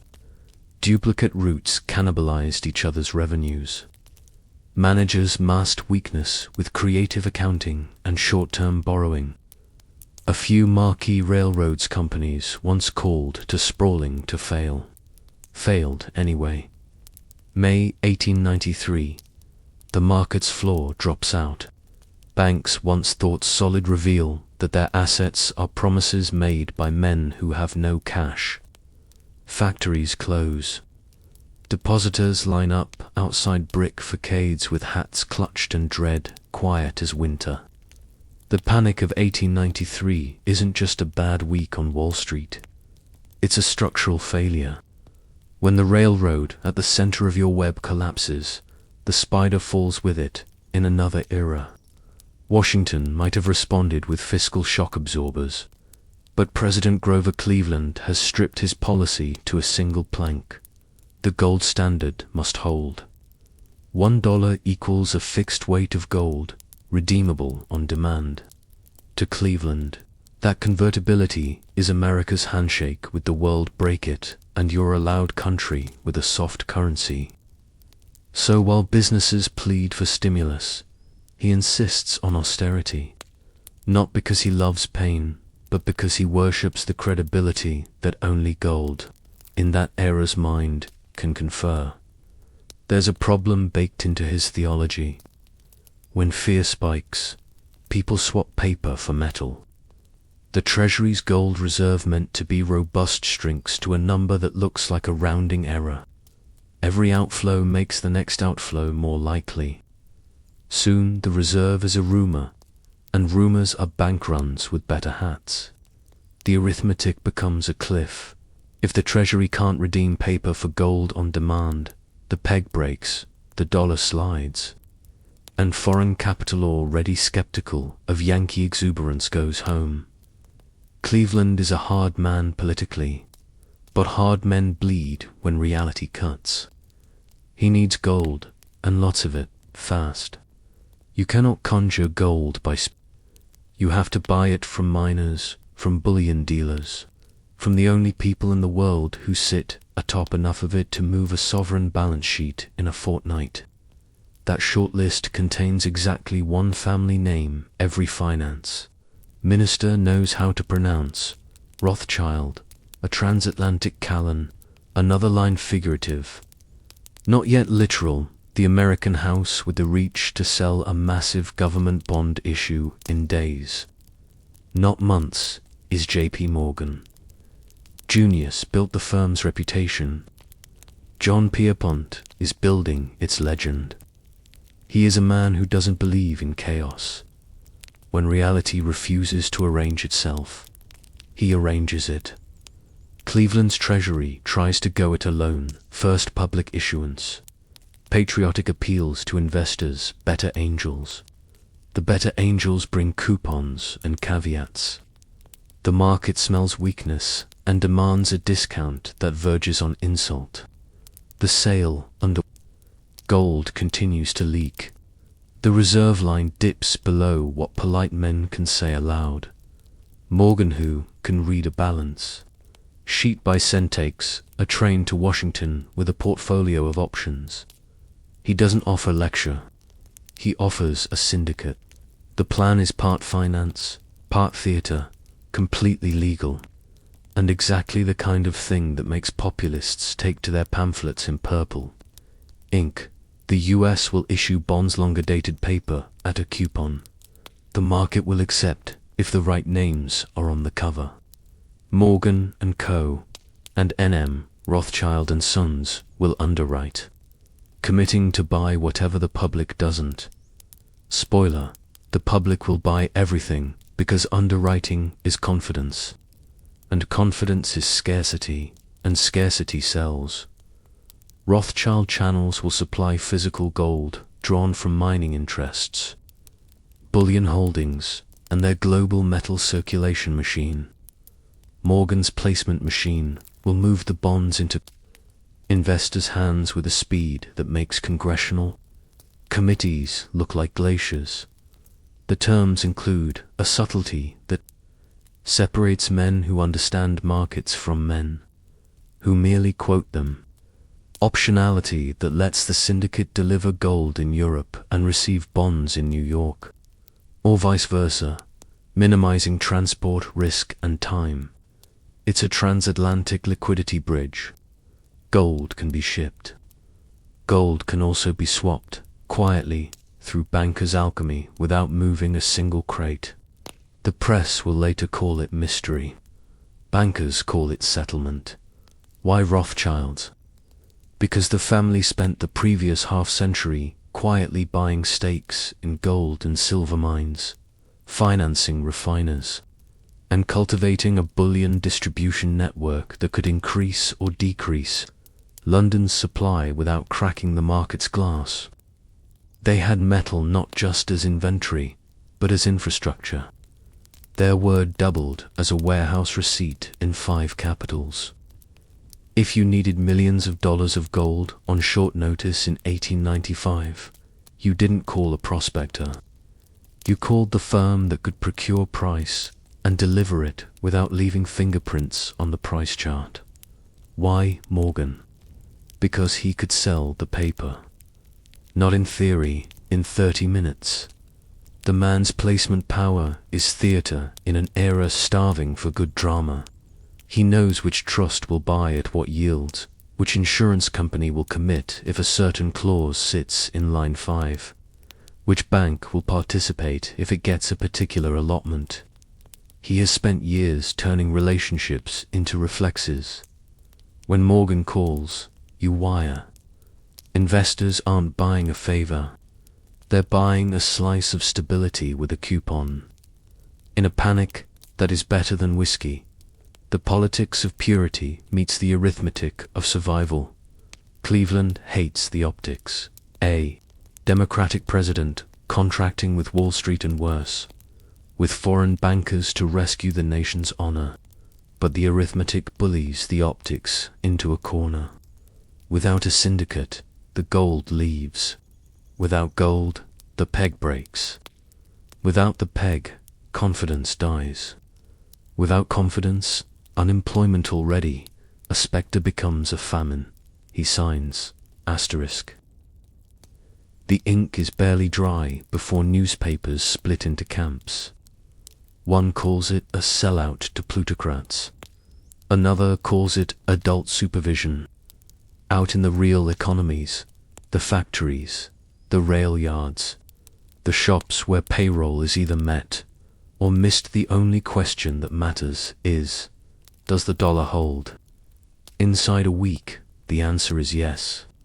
Gold flows in, not out. The reserve number lifts from terrifying to adequate. The run on redemption slows to a walk. The treasury breathes. The country turns its head away from the abyss. The 30-minute miracle, then comes the public tranche. The part meant to signal that the rescue isn't a smoky backroom fix, but a market vote. The bonds hit the street. 30 minutes later, they are gone. Not because a bunch of investors had sudden religious conversions, but because scarcity plus credibility is the most powerful sales pitch in finance. The names on the cover, Morgan, Rothschild, tell the buy side that someone else has already taken first loss, priced the risk correctly, and will defend the market if a rumor tries to jawbone yields higher. Investors don't have to be heroes. They just have to be awake. 30 minutes is also theater. It tells depositors that the smartest money believes. It tells editors that the negative editorial they wrote at breakfast is already dated. It tells politicians that, for all their speeches, the market has its own clock, and on that clock the minute hand just made a loop. Anatomy of a rescue pipes. Not poetry, let's break the operation into its plumbing, because that's where you see the dynasty's craft. Sourcing, Rothschild agents coordinate with refiners and central vaults. Metal is aggregated in blocks that match transport capacity and insurance envelopes. Routing, some gold travels as metal across the Atlantic under guard, insured to the eyebrows. Some moves on paper, offset by deliveries in Europe, minimizing physical risk. Settlement. The Treasury's receipts are synchronized with bond issuance to avoid daylight exposure. Every hour the gold sits undelivered is an hour the rumor mill can invent drama. Compress the window. Starve the rumor. Placement. Morgan's salesman gentlemen in waistcoats, with ledgers aren't selling. They're allocating. Clients beg for allotments.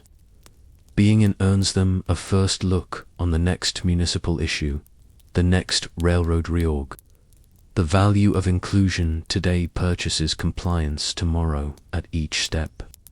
The family cultures mesh. Rothschild discretion, no leaking, no chest pounding, no interviews, and Morgan command decide. Instruct, execute. It reads like a duet because it is. There's no merger, no handshake photo op, no brand X partners with brand Y press release. Just two machines built for different terrains, locking gear teeth for 3 crucial months. The public reaction, reverence, rage, relief. After the dust settles, America remembers it is a democracy that mistrusts concentrated power. The rescue becomes a Rorschach test. Populists see proof that the republic bends to bankers. Industrialists see proof that the republic still knows how to live in the adult world of contracts and currencies. Quietly, most people see the one thing they actually needed. Payroll on Friday. Cleveland pays a political price. Morgan takes another step up the marble staircase that will lead to Morganization of railroads and later, the creation of industrial colossi. The Rothschilds, who never wanted a parade, get what they prize: influence without indebtedness. They didn't rescue America. They rescued the gold standard. And in that era, the two are synonyms. What they bank, more than fees, is another line in the global subconscious.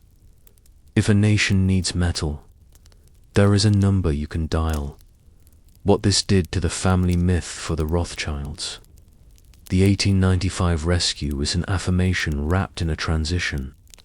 They are still indispensable in the commodity that underwrites belief gold, then still credible, enough to co-sign a superpower. But they can also feel the center of gravity tilting.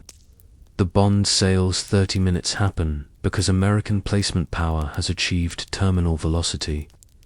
The family's role is elite and essential, but the axis is now London-New York, not London-Paris-Vienna. The dynasty adjusts, as it always does. Fewer romantic notions about hubs, more deliberate focus on niches, where their edge silence, bullion, cross-border piping. Sovereign advisory still commands a premium dot. A scene from a counting room picture, a late afternoon in the London house. A clerk unfolds a cable modernity's rude new cousin to letters transcribed by hand from the transatlantic telegraph. Allotment complete. The senior partner nods once, almost imperceptibly. He doesn't say we saved the dollar. He says, good, confirm, the Antwerp delivery can be netted against Tuesday's intake. That's the family culture distilled. Celebrate by tightening a screw across the ocean. J.P. Morgan lights a cigar the size of a modest grievance and says very little. He knows the headlines will hit in the morning. He also knows that while pundits rage in ink, the real story already ended on time. At par. The economics beneath the ethics. Was this rescue democratic? The word pretends to simplicity in a world built of gradients. The Treasury, accountable to voters, chose to preserve a convertibility, promised those same voters could not have endured losing. The price of preservation was a private syndicate. The alternative of public failure would have hurled a lot more power, for a lot longer, into the hands of the very men populists distrust. Panics don't produce co-ops. They produce oligarchs. The rescue, paradoxically, prevented a worse concentration by imposing a short, contained one, compounding the invisible asset. Credible silence. What do the Rothschilds take home besides fees? The same thing they've compounded since Mayer's day. Credible silence. They don't write memoirs. They don't leak decory favor with editors. They don't brag at club dinners. That absence is itself a service. Sovereigns and ministers hire bankers for competence. They return to bankers who don't talk. In an era when gossip could move bond prices, the family runs a leak rate of 0. That's not a quirk. It's a policy. Ripples, you can measure American credit tightens, then stabilizes. The panic doesn't vanish, but it stops. Foreign holders of US paper, skeptical on Monday and hail by Friday. The sight of gold arriving flips models across London and Berlin. Railroad reorganizations accelerate under Morgan's hand. With the Treasury drama calmed, he can drag ailing roads into rooms and consolidate them into systems that run on timetables instead of ego. Rothschild bullion flows adjust subtly, lowering pressure in one market, raising it in another, never enough to spook. Always enough to steer what we learned and keep forgetting. Confidence is a public good delivered by private actors. It offends ideology and flatters reality. Speed is mercy. The 30-minute sellout wasn't a flex. It was anesthesia. The longer a rescue lingers, the more tissue it kills. Global finance is a duet. The US could sell bonds. Europe could supply gold. Without both, the plot fails. Silence is a business model. In panics, you don't want a celebrity banker. You want a locksmith. One last image before we turn the page. A steamer in the North Atlantic. Fog pressing like a hand against the windows. In her strong room, stacked ingots bearing refinery marks from continents away, insurance seals intact. A purser checks the ledger. A guard yawns and sips coffee. No fanfare, no villain's grin. Just metal in motion, turning fear back into math. On shore, America argues about plutocrats and patriots. In counting houses, from Wall Street to St. Swithin's Lane, clerks balance columns that, for the first time in months, balance. Somewhere in Paris, an older partner he remembers 1848's miles at the symmetry. Different century, same physics. Panic is speed. Rescue is speed with discipline. The stage lights dim on this rescue, but they don't go out. The 20th century is rolling in like weather. Nations will spend for guns and glory. Currencies will flex and snap. Ideologies will demand that markets obey them and discover, painfully, that markets prefer reality. The Rothschilds will endure by being smaller than their legend and larger than their office sign. Morgan will play Atlas until his shoulders ache. And a war unlike any before will teach both houses what total really means. Total war. Total finance. 1914 to 1918. Trenches. Shells and balance sheets. How money moved through mud. Why being on multiple sides of a border stopped being an advantage. And how Wall Street finished the century-long job of becoming the world's cashier. Adjust those pillows. The guns are about to begin. Asterisk, quick thing before we roll into the mud. If these long, cinematic history dives are your thing, hit like, tap subscribe with the bell, and drop your city plus local time in the comments. It still blows my mind to see Kansas City 8:11 p.m. Stack Thunder Honolulu 13:11 depois do meio-dia, while I'm recording past midnight. All right, get comfortable, adjust those pillows. The lamps are going out all over Europe. The ledgers are about to look like battle maps. And the House of Rothschilds will discover that being everywhere can feel a lot like being nowhere at all. The day peace lost its balance sheet August 1914 treaties. Pop like rivets on a boiler. Mobilization timetables click into place. Stations groan under the weight of uniforms and goodbye kisses. It's the first war to industrialize, not just killing, but financing. In 1815, gold and guts landed armies in position. In 1914, it takes shells counted in millions, rifles in tens of millions, boots in hundreds of millions, and calories by the billion. That isn't spending. That's national metabolism. Asterisk. Day 1, the financial system flinches. Stock exchanges shutter. London closes for months. Central banks slam windows, hoard gold, and issue emergency notes.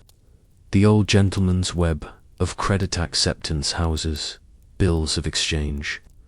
Market trust earned over tea and treaties tears under the strain. Finance has always been a nervous system. Now it's asked to be a spine, the gold standard, which for a century has made diplomats feel taller, explodes on contact with reality. Countries suspend convertibility or restrict exports of metal. Paper promises to become gold later. Later is a polite word that looks calm in print and sounds like a scream in a queue. The markets don't revolt. They hold their breath. War decrees replace contract law. Censorship replaces price discovery. Shipping insurance premier go feral. Money learns to wear a uniform. 5 houses, 4 flags, one problem. The Rothschilds wake up to a paradox. The very strength that made them indispensable houses in multiple capitals now becomes a liability. London, N.M., Rothschild and Sons lines up with Britain. Paris, de Rothschild Frères with France. Vienna, S.M. von Rothschild with Austria. Frankfurt, the ancestral seat, sits inside Germany's frontier and already a shadow of its former self. For a century, one family, many ledgers meant you could root around politics. In total war, politics is the root. Censorship clamps down on cross-border correspondence. Codes that once disguised delicacy now look like treason to censors reading them through bayonets. Remittances across enemy lines aren't complicated. They're crimes. The carrier pigeon, the cute symbol of 19th century information, advantages now a spy with feathers. The family can still move money within alliances London, Paris, and within empires Vienna, Budapest, but the old, easy flow through brothers' hands across contested boundaries is gone. The house remains a name. It can no longer behave as one organism. This isn't just an operational hardship. It's an emotional one. The doctrine Mayer Amschel drilled family unity above all else meets. The 20th century's first hard lesson: a border can cut a brother. The new quartermaster. Banks as armories once the first shock passes. An ugly competence settles in. Governments realize this war won't be over by Christmas. The math moves from issue some paper to mobilize the whole balance sheet of society. That means war bonds in Britain, war loans. In France, Emprunt de la Défense, Nation. In Germany, posters bloom, Britannia stern, Marianne serene, Germania severe. The real sales pitch isn't art. It's interest plus patriotism plus social pressure. Don't buy. Your neighbor will remember. Direct taxation ratchets up. Income taxes widen, excess profits, taxes bite, duties creep. A modern state learns to be a vacuum with manners. Monetary control tightens. Foreign exchange is licensed. Gold export is policed. The central bank becomes not a lender of last resort, but a planner of first resort. In this mobilization, investment banks transform into arsenals of paperwork. Subscription lists become trenches. Placement power becomes artillery. And here is the turn that will matter for the dynasty. Wall Street steps onto the main stage. Morgan's Bridge. How the US became the Entente's paymaster. United States is neutral until April 1917. Neutrality doesn't prevent cash from traveling. It just reroutes the corridor. British and French purchasing missions need a partner with the reach to buy American steel, copper, wheat, locomotives, munitions, and the credibility to float vast credits while governments figure out how to pay later. Enter J.P. Morgan and Co., already burnished by 1895's gold rescue. The House of Morgan becomes the central buying agent for Britain and later for France. It negotiates supply contracts so large they look mythical, organizes syndicates to place Allied bonds in American markets, and turns a transatlantic financial garden path into a 4-lane highway. In practice, Morgan is doing for two governments what Nathan once did for Wellington, integrating logistics and finance, but at industrial scale and across an ocean. For the Rothschilds in London and Paris. This is awkward history. They still matter advisory, bullion, placement within their own markets, but the decisive oxygen is American dollars. And the decisive bell is rung in a library on Wall Street where Pierpont's portrait watches. Partners write tickets the size of provinces. This isn't it's realignment. The gravity center of global liquidity slides west. Inside the British machine, Natty's London Inn. Nathaniel Natty Day Rothschild, First Lord Rothschild, presides over a house that has blended itself into the British establishment so thoroughly that ministers forget there was a time when they didn't dine together. Natty isn't flamboyant. He is inevitable. The London house helps the Treasury manage gold flows within the sterling area, participates in war loans, and critically works the bullion plumbing so the Bank of England can breathe. Bullion in wartime moves like a convoy, slow and defended. The family's refinery connections, mine stakes, and discreet relationships with metal dealers allow London to smooth price spikes that would otherwise scream panic from the tape. In peacetime, smoothing prices is prudence. In war, it is propaganda with a balance sheet. The Paris house, bonds, bread and siege, finance in Paris. The family's desk is piled with subscription sheets and ration cards. The German push toward the Marne leaves a bruise that never quite fades. Financing the Republic becomes a civic religion. The Rothschilds are not alone. Every serious house in France shoulders the load, but their distribution to retail investors, the rentiers of the Third Republic, is a superpower. A generation of small savers who once clipped railway coupons now clip war coupons. A private act with public consequences. The army eats. The Paris house also helps with foreign placements within the constraints of wartime censorship and broken cables, and collaborates with London to keep franc sterling exchange from turning seizures into headlines. You don't stop shells with basis points. You prevent panic from adding its own shrapnel. Vienna and Frankfurt. How a dynasty gets cornered in Vienna. The family faces the most treacherous terrain, an empire brilliantly ceremonial and financially overmatched.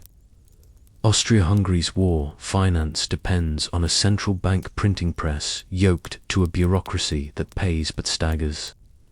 The Viennese house can place domestic bonds. Patriotism plus habit sells plenty, but foreign access dries to a trickle. Inflation, which politicians call a necessary lubricant, becomes acid. Frankfurt, already diminished since mid-century, sits in a Germany that finances war with Kriegsanleihen and optimism. As blockade bites and rations shrink, optimism curdles. By 1918, German paper chases fewer goods. A banking family that once arbitraged across borders must now survive inside them. The surnames that opened all doors now open only the ones the censor allows. The Rothschild model distributed houses, centralized trust, had survived revolutions and panics. Total war reveals its mortal limit. A world where the border is a wall, not a toll booth. Cables, ciphers, and the death of the pigeon information advantage powered the dynasty in the 19th century. Fast couriers, redundancy, a codebook, and a wink. The 20th brings telegraphy, telephone, and cable censorship. Governments tap lines and license truth. Even neutral routes become bottlenecks policed by men who think every number is a spy. The family adapts with its old habits. Redundancy. Euphemism, write less, settle more, but the speed edge commoditizes. Everyone with a wire and permission can be as fast as anyone else. Advantage shifts from who knows first to who can execute largest without spooking the herd. That favors the house with the broadest, newest investor base. Morgan. Liberty and the Ledger. When America joins a TL 1917, the United States enters the war. The Treasury's weapon is the Liberty Loan. mass bond drives that turn town squares into subscription booths, and celebrities into salesmen. Here, American democracy discovers that retail finance can fund industrial slaughter.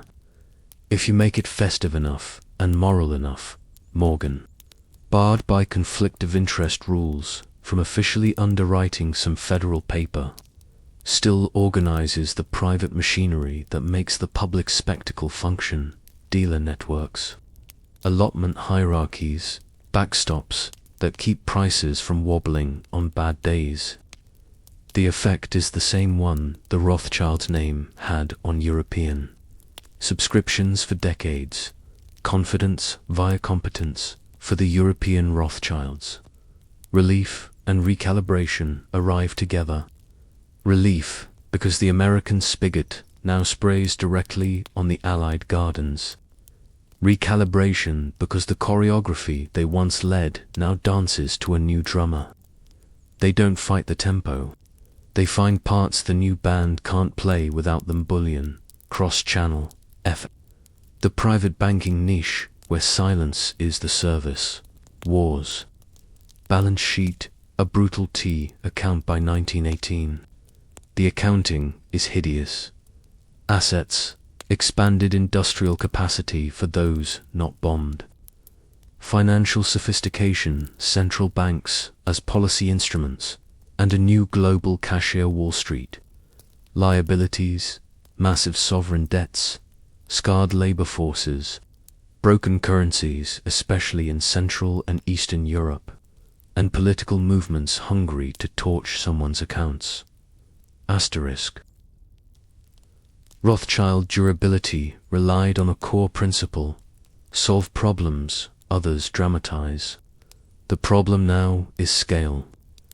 You don't solve a continent's debt overhang with a clever bill of exchange. You manage tranches of chaos, and that is exactly what the next decade will require.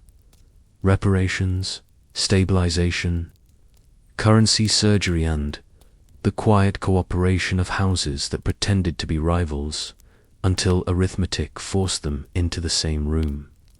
Scenes from the Ledger Line, London, 1916. A junior partner walks the alley behind St. Swithin's Lane at dawn. Ledger under his arm, breath smoking in the cold. Inside, a Bank of England man waits, hat in hand, not for courtesy but for numbers. How tight is bullion today? How many bars can move without lifting the price? Which refiners can handle a sudden run of coin? The partner answers in sentences built like bridges. The bank nods and leaves. No minutes are taken. The plumbing holds. Paris, 1917. A matron in black steps to a bank window.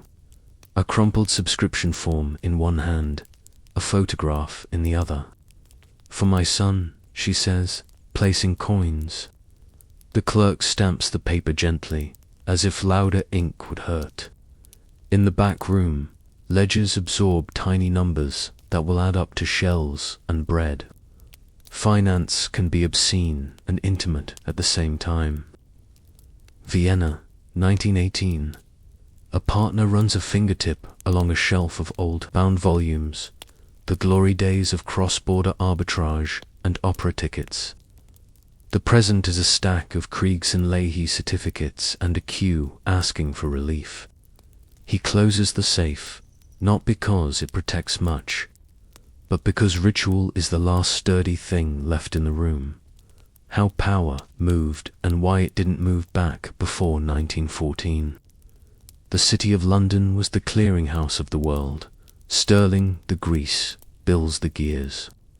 By 1918, the gears still turn in London, but the motor sits in New York. The US emerges as the world's net creditor. Its gold hoard makes even Rothschild vaults look provincial. The cable traffic of commerce learns new habits. Prices set in dollars. Bargains imagined in English with an American accent.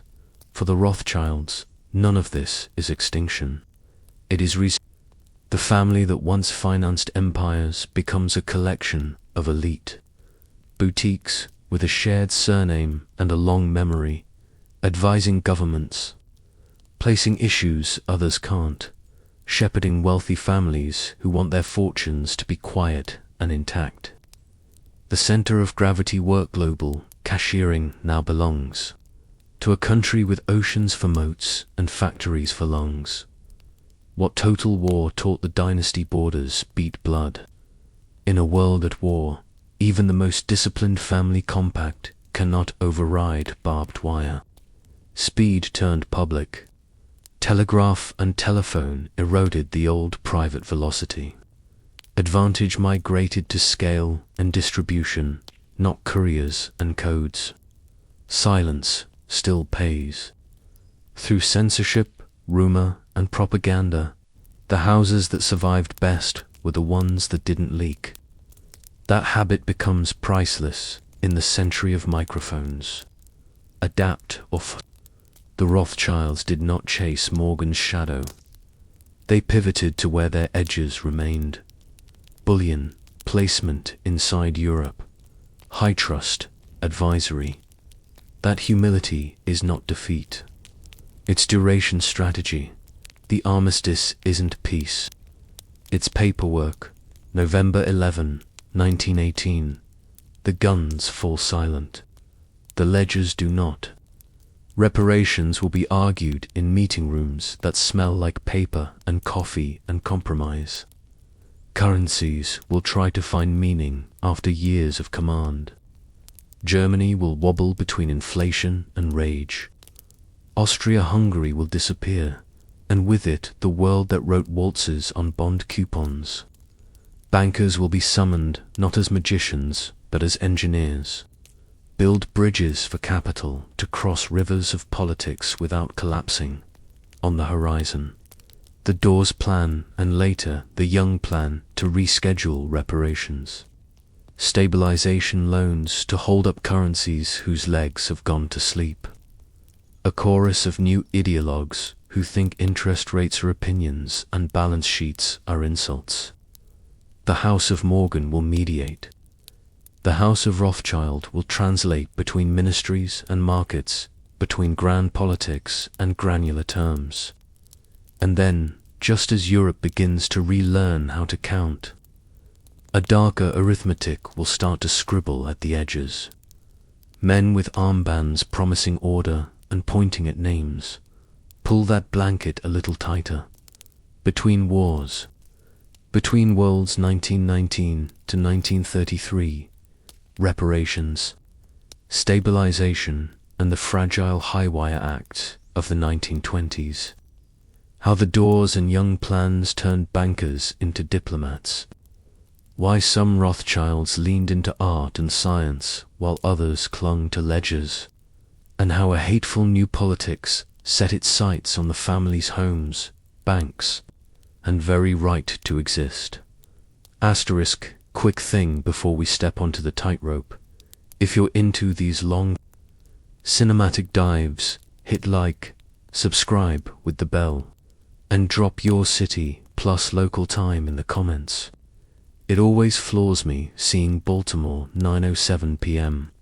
stacked under Flagstaff 7:07 p.m. while I'm recording after midnight. Now blanket up, pillows right.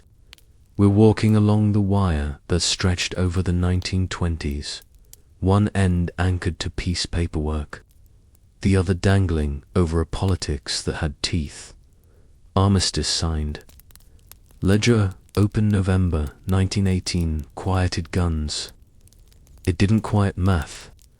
Armies demobilize. Yes, but pensions, widows, stipends, and reconstruction bills don't demobilize with them. Bridges are gone, railbeds twisted, factories hungry for capital. Governments step from trench to table and discover that victory and defeat both cost money. War had taught the 20th century to think in totals. Peace forces it to account. Europe stares at Germany, sees both a sinner and a balance sheet, and decides the future will be funded by reparations.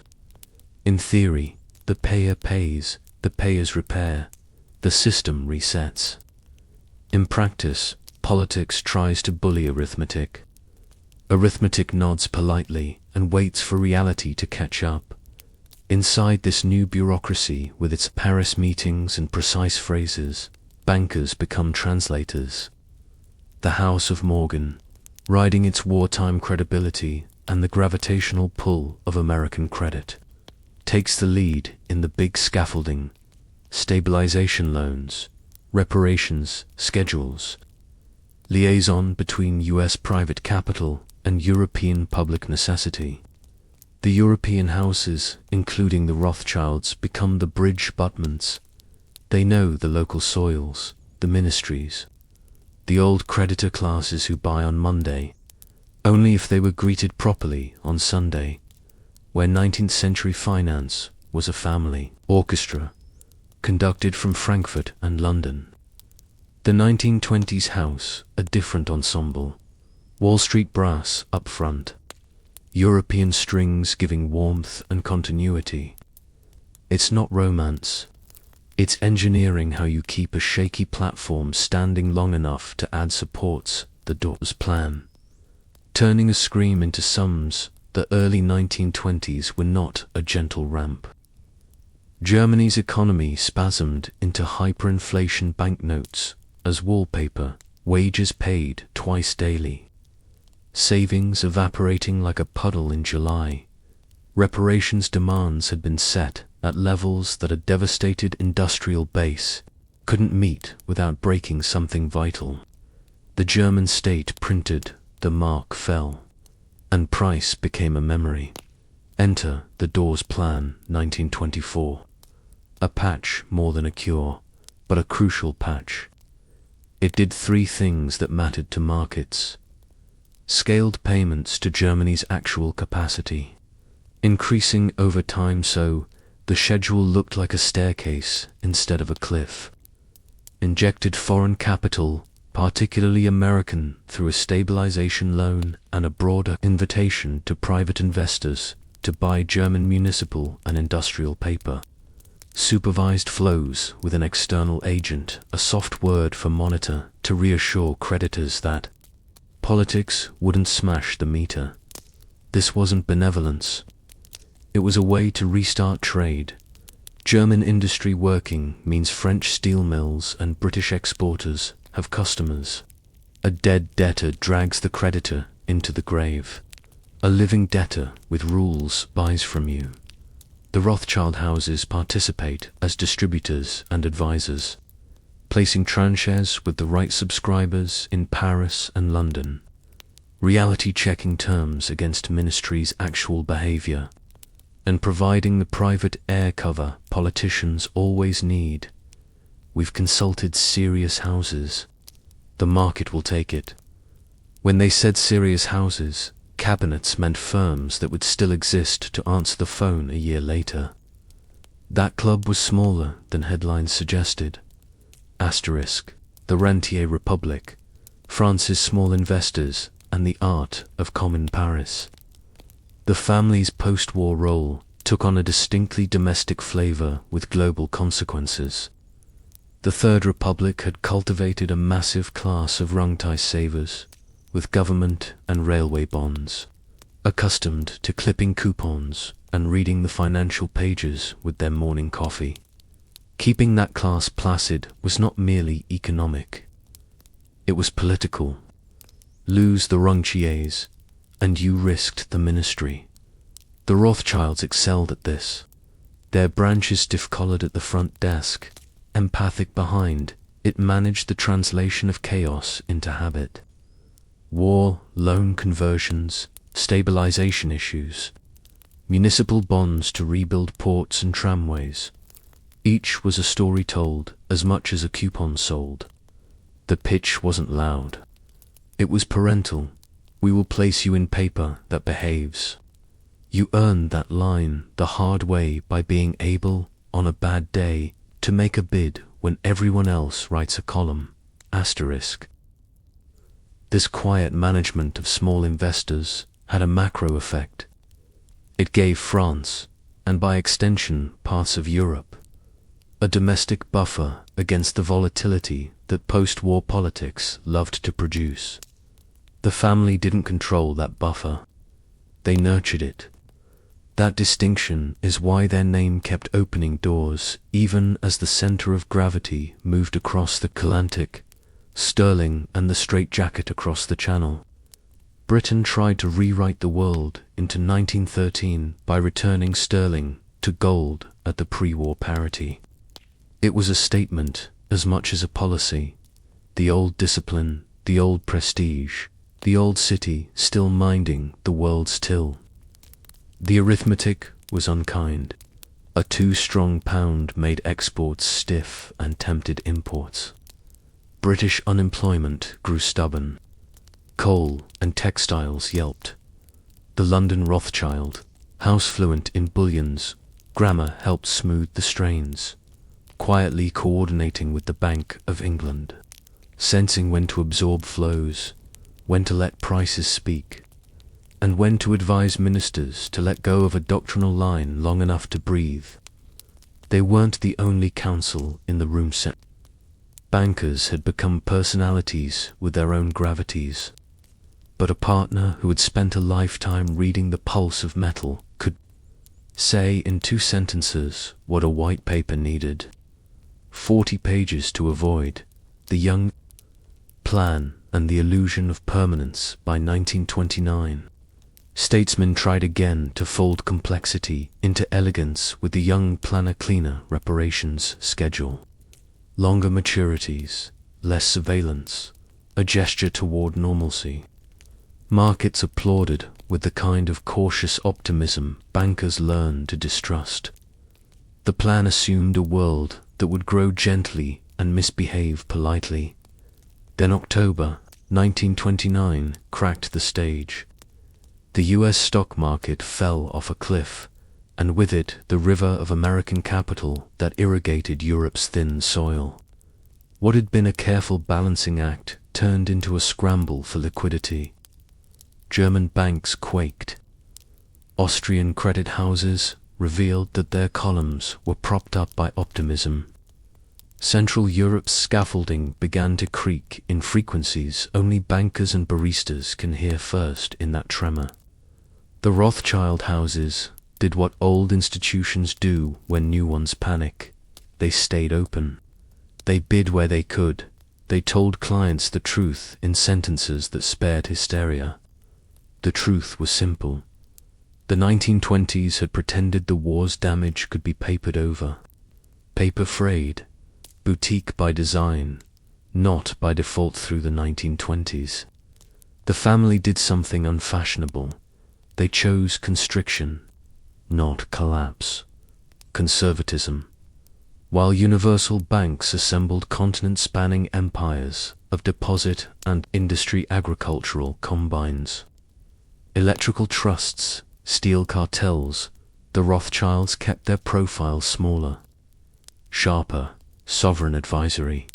Select industrial placements, mines, rails, energy. And the private banking niche that wealth inhabits when it values discretion over yield. Critics called it timidity. The family called it duration. Expand recklessly in a decade drunk on credit. And the hangover is not a mere headache. It's a stroke. The Rothschilds decided to stay sober enough to drive when the party ended. Culture as competence. Every family member kept a desk. The 1920s saw Rothschilds who preferred science and art to coupons and clauses. Collections grew not as ostentation, though some rooms made no apologies, but as a philosophy. Wealth can underwrite permanence in a world hysterical with novelty. Endowments and foundations joined the ledgers, hospitals, universities, scientific expeditions. This wasn't PR, it was identity insurance. When politics turns against bankers, it sometimes spares patrons of knowledge and culture. Sometimes there was also a human need. You can only count so long before you need to look. Paintings, rare books, Gardens these were the family's reprieves from a century spent reading risk. The Vienna house, a quiet heroism. The Paris and London houses played through the 1920s with French elegance and British steadiness. The Vienna branch scored quietly in minor keys. Austria-Hungary had vanished. The new Austria was small, proud, and poor. The Viennese house, once a pillar under imperial ceilings, adapted to a city whose waltz now played over more modest dinners. They kept serving clients who had lost borders and found new taxes. They navigated currency reforms, the kind that make old money feel counterfeit in the morning. They worked with ministries who overpromised and under in the quiet sentences of their correspondence. You can hear an orchestra conductor recalibrating for a chamber ensemble and refusing to sneer at the smaller stage. Frankfurt fades. Shadows lengthen Frankfurt, the ancestral hearth, had already lost primacy long before 1914. The 1920s did not restore it.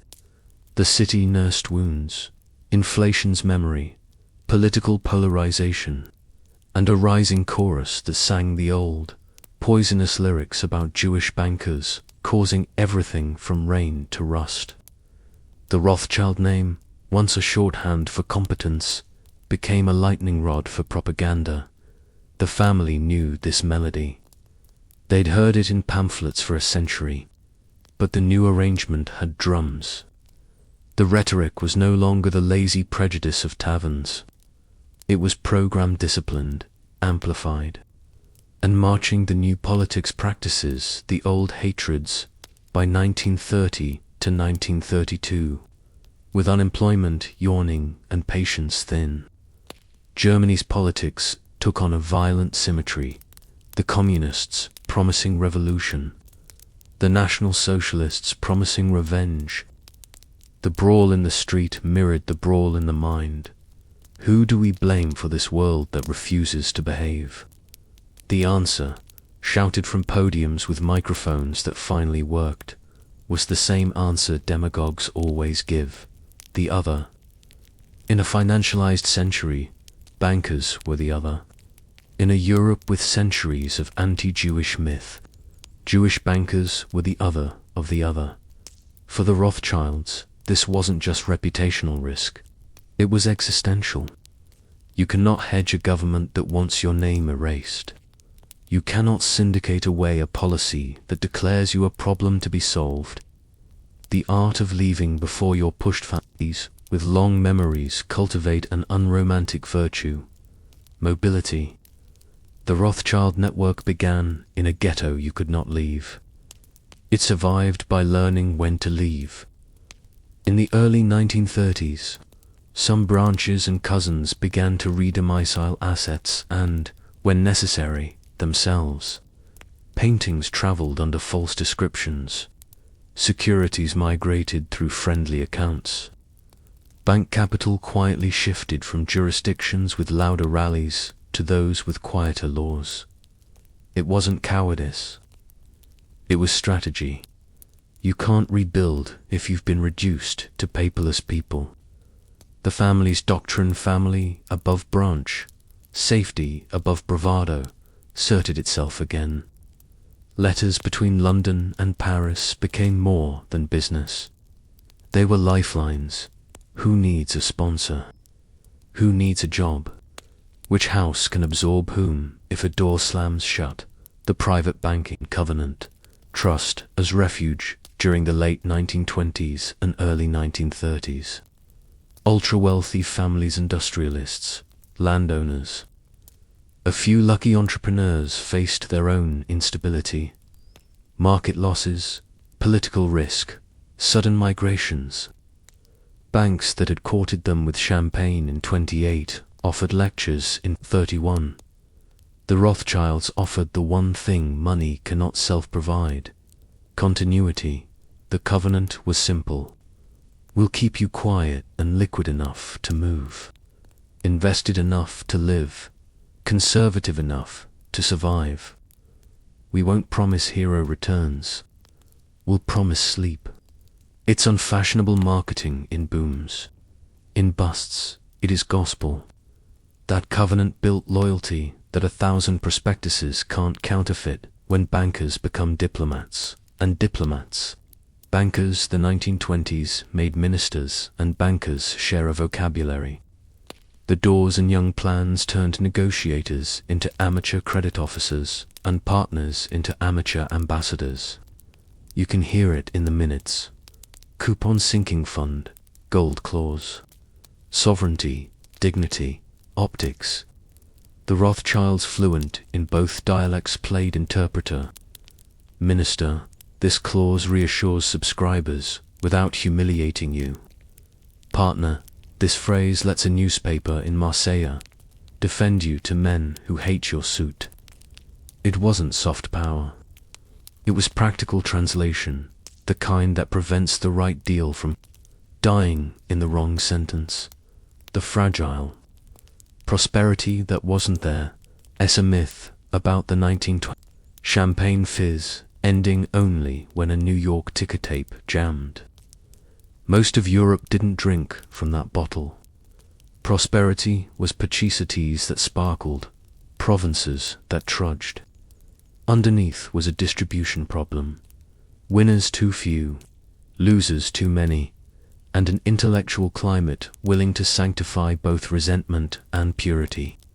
Finance could delay the consequences with clever bridges. It could not cancel them. That limit matters. Bankers can marshal time, not rewrite physics. The Rothschilds understood this older than most. Their letters in 1928 sound cautious when editors sounded triumphant. The caution wasn't mysticism. It was pattern recognition from a family that had lived a century of cycles. A day in 1932, what it felt like morning. Fog in London softens the glass of St. Swithin's Lane. A partner unfolds a letter from Vienna. Euphemisms stitched into every line. Our clients inquire after assurances, it says, which means people are frightened. Another letter from Paris. A deputy threatens a speech about financial parasites. Half threat, half audition. On the partner's desk sits a folder labeled privet inside. Options for a cousin who needs a job title and a plausible reason to leave a city where his name is becoming a target. He signs a memo, extend discreet accommodation. He picks up another, advise client to sell the factory at less than ideal price. Ideal is gone. He marks an invitation to a dinner at the Treasury where men will pretend arithmetic as manners. He eats at his desk. He leaves after dark. Asterisk. The work doesn't look glorious. It isn't. It is bricklaying in a wind that has begun to howl. The storm, edged by January 1933. The experiment of Weimar has exhausted patience. The man with the simplest answers and the most rhythmic rallies becomes chancellor. Within months, laws will turn prejudice into policy. Within years, the family's Austrian palaces will be administered, their Paris cousins scrutinized, their name recast by propagandists as a synonym for everything an angry nation wants to burn. The tightrope snaps. The abyss opens. The family's next chapter will not be finance as adventure. It will be finance as survival, and yet seedbeds endure in dark. London will hold. Paris will bend before it breaks. Cousins will land in new countries with a suitcase of papers and a head full of procedures. The dynasty's asset is not any single vault. It is a way of thinking under pressure. Triage, privacy, mobility, reciprocity. Those are the only tools that work when the state decides. Your ledgers are evidence and your living room is loot. Pull the blanket up. The next lights you'll see are searchlights, blitzkrieg, looted ledgers.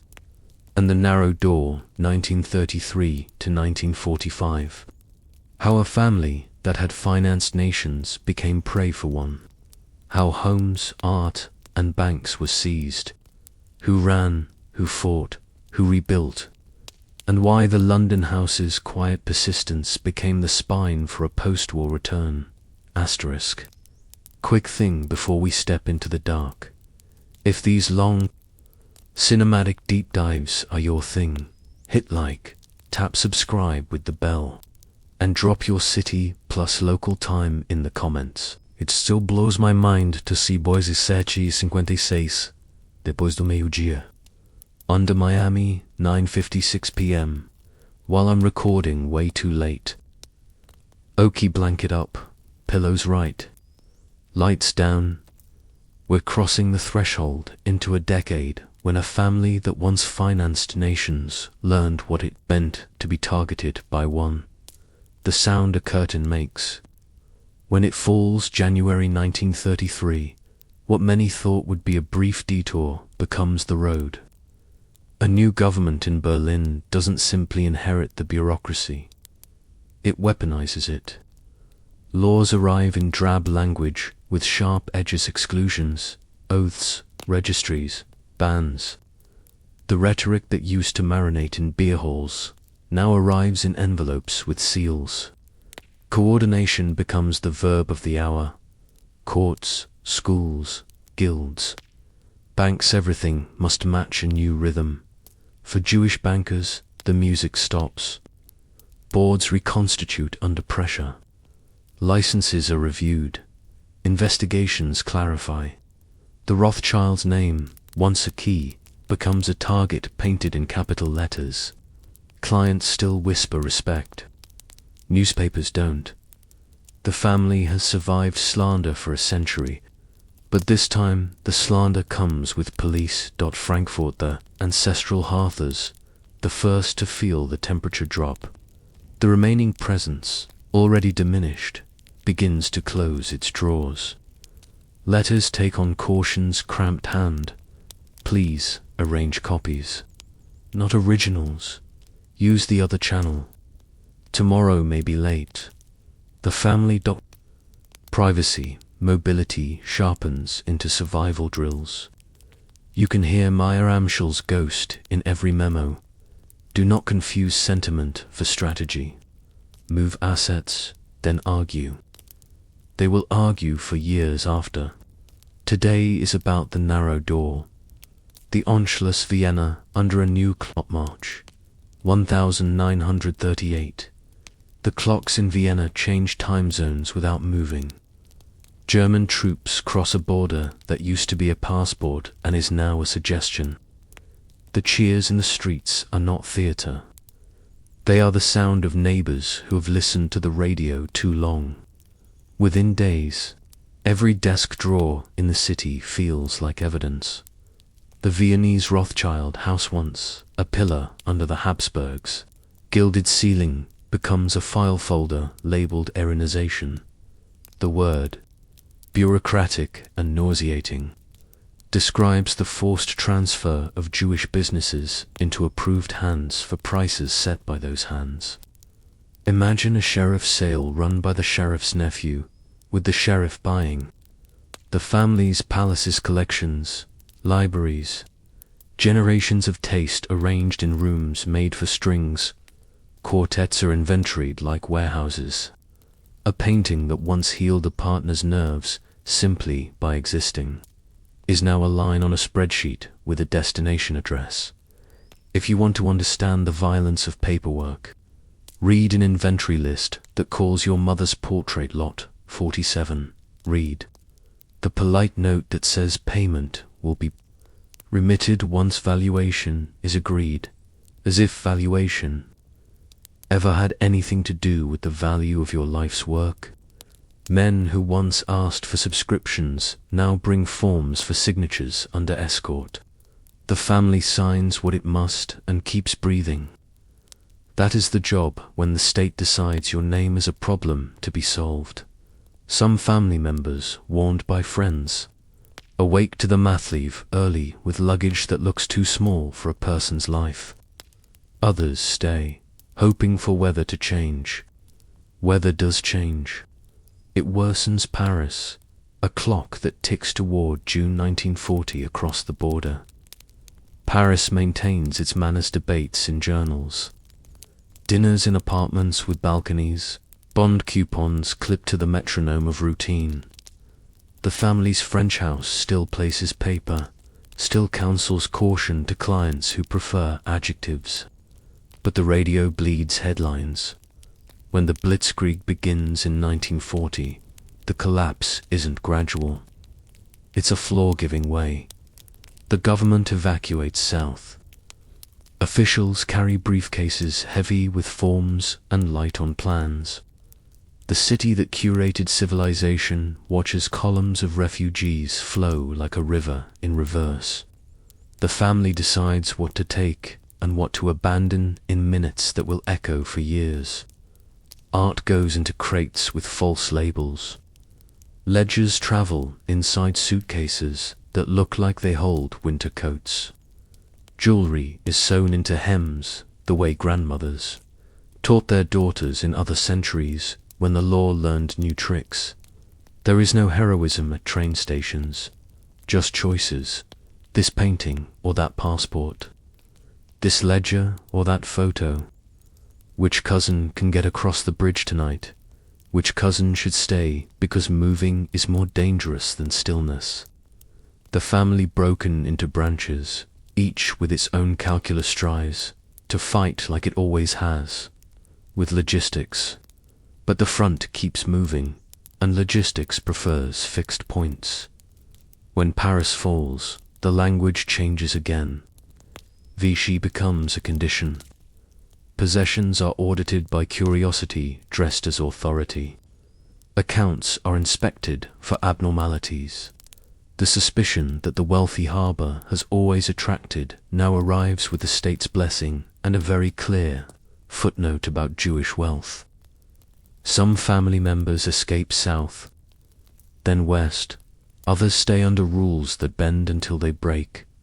London, a house that didn't close, it matters more than any memoir will ever fully admit that Britain didn't fall. You can measure a bank's courage on the day the sirens start and the doors still open. N.M. Rothschild and Sons had seen panics and war and the kind of political speeches that make bond desks sweat. The Blitz taught a new skill, lighting lamps in the cellar when the roof rattles. During the worst nights, clerks carried ledgers to the vault, not because paper attracts bombs, but because ritual stabilizes humans. Partners wrote to the Bank of England about bullion, flows and sentences that didn't mention the siren that had just finished its moan. The refinery connections, the family's metal advantage, became national infrastructure. Gold shipments rerouted.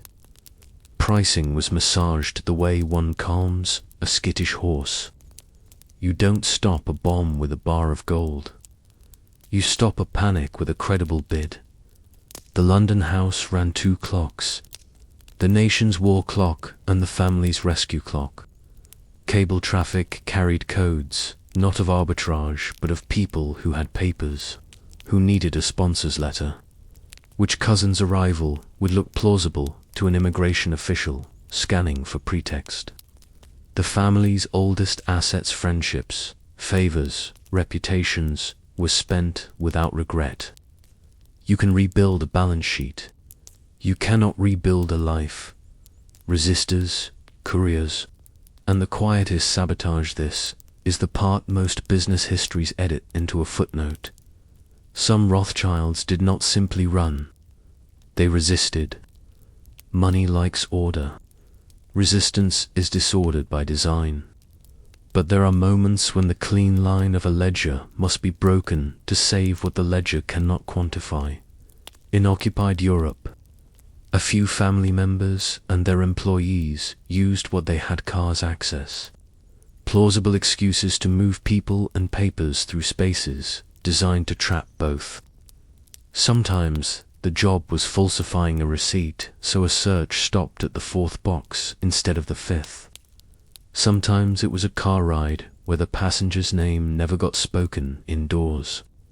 Sometimes it was simply paying the rent for a safe house, the price of a permit, the cost of time. No family memo recorded these acts. They survive in anecdotes and the tone people use when they say, "We were helped." Banking had been the family trade. During these years, logistics was the family trade. How to place a human being in the right room at the right hour, with the right paper, the highest yield arbitrage ever attempted. Measured in heartbeats.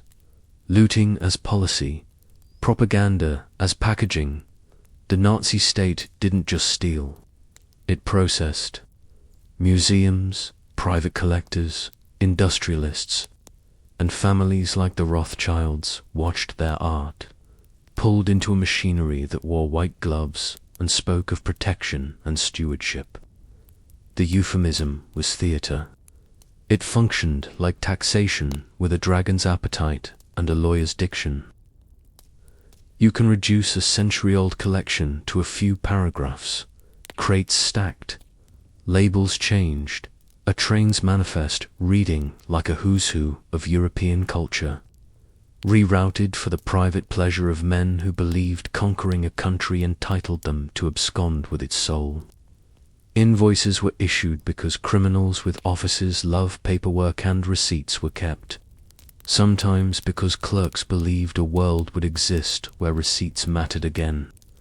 Those pieces of paper would matter after the war in ways no one crouching in a cellar could fully imagine.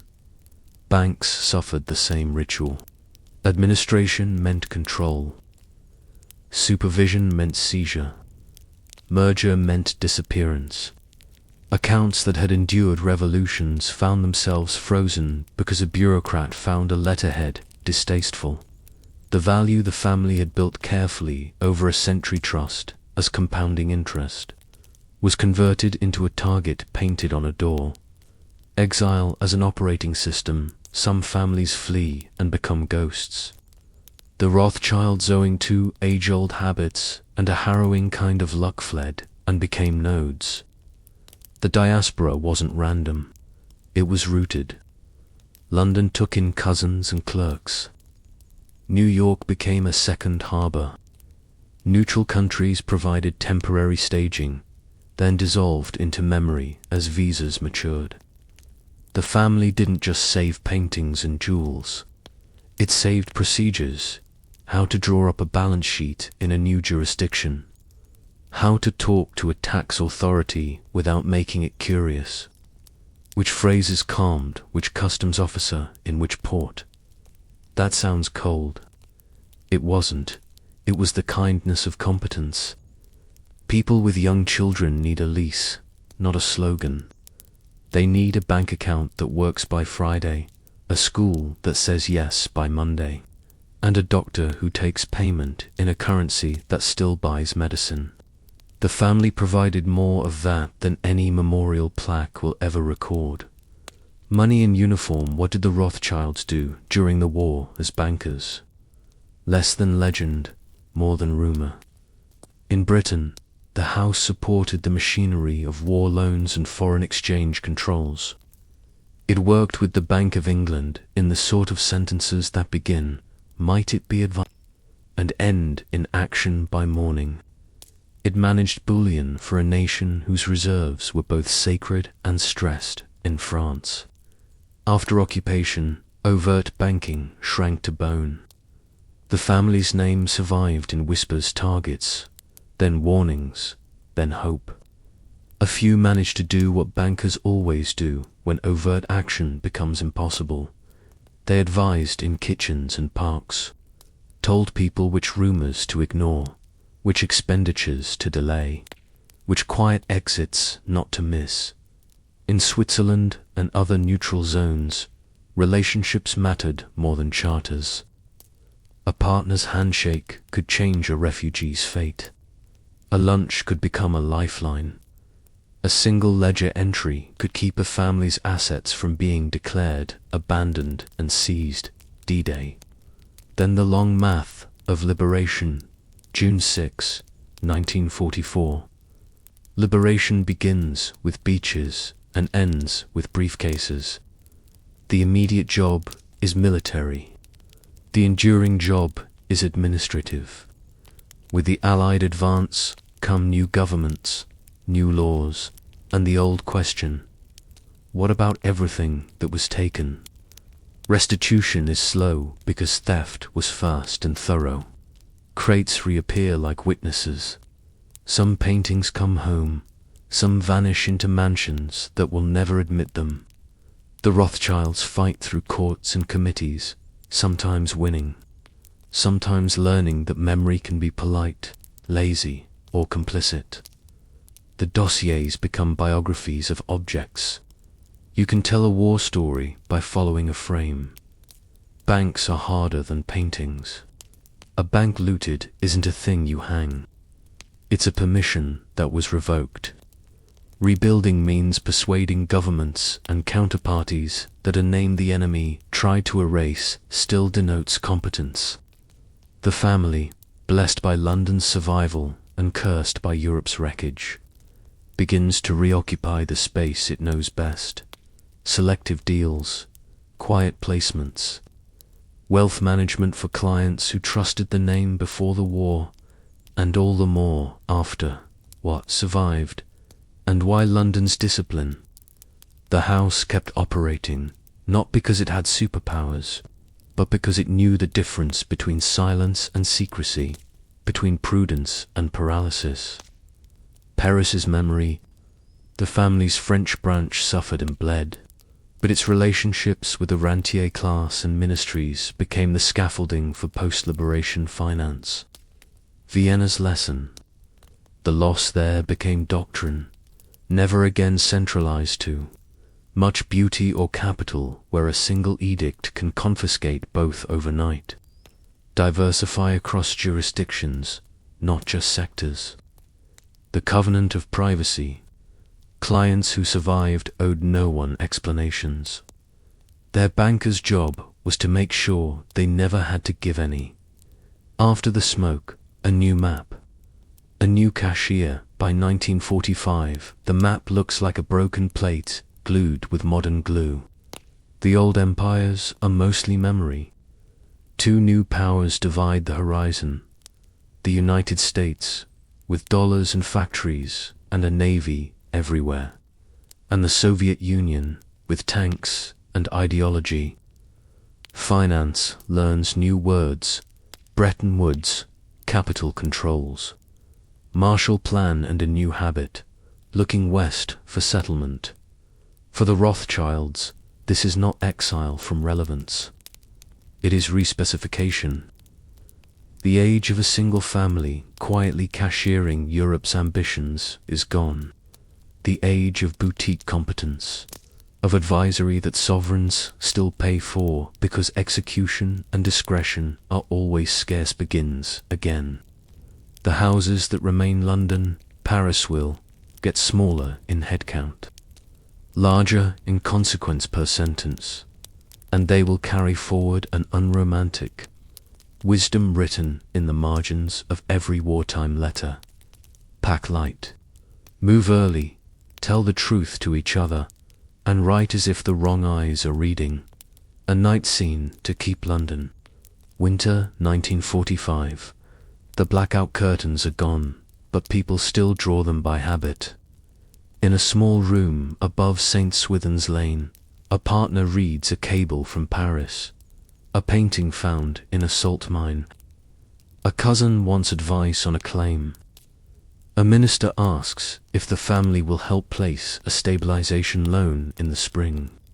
He puts the cable down and looks at the wall where a space sits between two landscapes, the absence itself a memorial. He doesn't think we have returned. He thinks we endured enough to begin.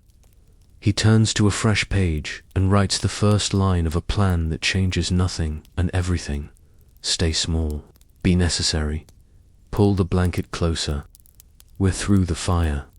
The next chapter is quieter, but the choices are as sharp. How to rebuild without becoming a museum piece. How to serve governments without being owned by them. How to remain a family business in a world inventing megabanks.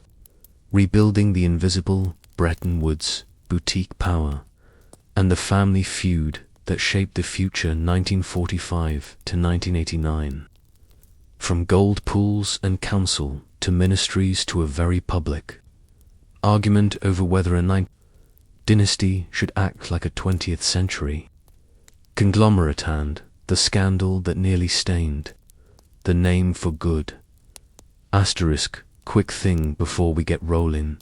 If these long cinematic dives hit the spot, tap like, subscribe with the bell, and drop your city plus local time in the comments. It still cracks me up to see Cleveland 9:12 p.m. stacked to right under San Diego 6:12 depois do meio-dia, while I'm recording too late for good life choices. Okay, blanket up, get comfortable. The guns are silent, the ledgers are not. It's 1945, Europe is rubble and ration books, and the Rothschilds thinner, scattered, but unbroken are about to do something harder than getting rich, staying relevant without getting loud. New world. New cashier piece arrives with Bretton Woods stamped across it like a notary seal. The US dollar becomes the world's reserve spine, convertible into gold at $35 an ounce. Other currencies tie themselves to the dollar like boats to a pier. The two loudest actors in the new drama are a Washington full of fresh institutions, IMF, World Bank, and a Wall Street that just discovered it's the world's cashier. Where does that leave a 2-century-old European dynasty that once moved bullion like rainfall? In one quiet phrase, boutique power. The Rothschilds will not try to be a megabank. They will become something rarer, the people you call when you can't afford a headline, when the brief must be tighter than a sermon, when the job needs gold hands and sealed lips. London's N.M. Rothschild and Sons survives intact, its credibility burnished by wartime steadiness. Paris begins to rebuild under Guy de Rothschild, who walks into a country rearranging itself and says, essentially, we will be useful. Geneva sees the birth of Edmond de Rothschild's private banking venture, a Swiss oxygen mask for European capital that prefers alpine quiet. The family is no longer a single organ. It's a circulatory system. The gold room reopened if Bretton Woods crowned the dollar. It still required gold etiquette.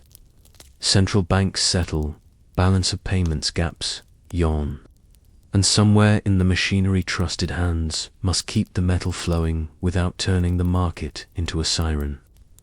London's Rothschild, house already, the old master of bullion hosts, the London gold fixing. The midday ritual where the world decides, with absurd calm, what an ounce is worth. In the 1950s and early 60s, this is more than ceremony. It's infrastructure. The Bank of England wants steadiness. The US wants its $35 promise to look immortal. Europe wants the dignity of price without the panic of spikes. Rothschild sits in the room with a pencil that might as well be a compass drawing circles around volatility, smoothing waves so ministers can go to lunch without drafting speeches. When strains show up, especially in the 1960s, as the US starts running deficits to fight a war, and win a moonrace, governments create a gold pool to defend the $35 peg. Official stocks discreetly leak into the market to smother speculation. It works until it doesn't. In 1968, under pressure that would crack granite, the official market splits from a free market. The handwriting on the vault survives in one sentence. Dollars are now a story, not a receipt. The family doesn't fight the tide, it reads it. You can hear the London partners repeating their ancestral mantra. Be first to reduce, last to panic barrass. With scaffolding, France needed more than calm. It needed scaffolding. Guy de Rothschild guided the Rothschild Freyers, later Bank Rothschild, through a country that wanted to rebuild industry, modernize finance, and keep politics from lighting matches near the gas line. The Paris house arranged placements for steel, mining, energy. And if we're being honest, the relationships that lubricate an economy where ministries and tycoons share restaurants. The method wasn't glamorous. Small rooms, big ledgers, a partner explaining to a CEO why no is cheaper than maybe. But it was effective. The bank became a bridge between a conservative savings culture, France's army of rentiers, and industrial needs that demanded patient capital. Not a single break the news headline. Thousands of "we did the thing" calls. Then came a reminder that politics keeps a duplicate key, nationalized at lunch menu. 1981. France elects a socialist government under François Mitterrand. Within months, a list of strategic banks and industries are earmarked for nationalization. On that list, Bank Rothschild. The letterhead that had survived 2 centuries gets politely confiscated by decree. The terms are legal, the tone is courteous. The feeling is theft wearing a tie. Guy de Rothschild writes a dignified, bruised sentence to the effect of, "We were more than a bank. We were a memory." Then, with the family's reflex for re-entry, he and his son David start again. By 1987, after liberalization, they reappear as Rothschild and Seabank, seeded by reputation and a cluster of clients who had been counting the days. There's a lesson here, the family's oldest one: keep your procedures portable. If a government can take your name off a door, make sure your phone book can build you another. Geneva's quiet oxygen Edmund de Rothschild chose a different tempo. In 1953, he founded his Geneva Hausler company, Financier, Edmund de Rothschild, to do private banking with Swiss polish and Rothschild gravity. The proposition: discretion plus diversification plus patience. In a Europe where politics has a habit of waking up on the wrong side of the bed, Swiss law and mountain geography look like assets. Edmund's shop grows into a network of wealth management, asset management, and later private equity, ever brash. Always there, it's easy to treat private banking like a euphemism for fancy lunches.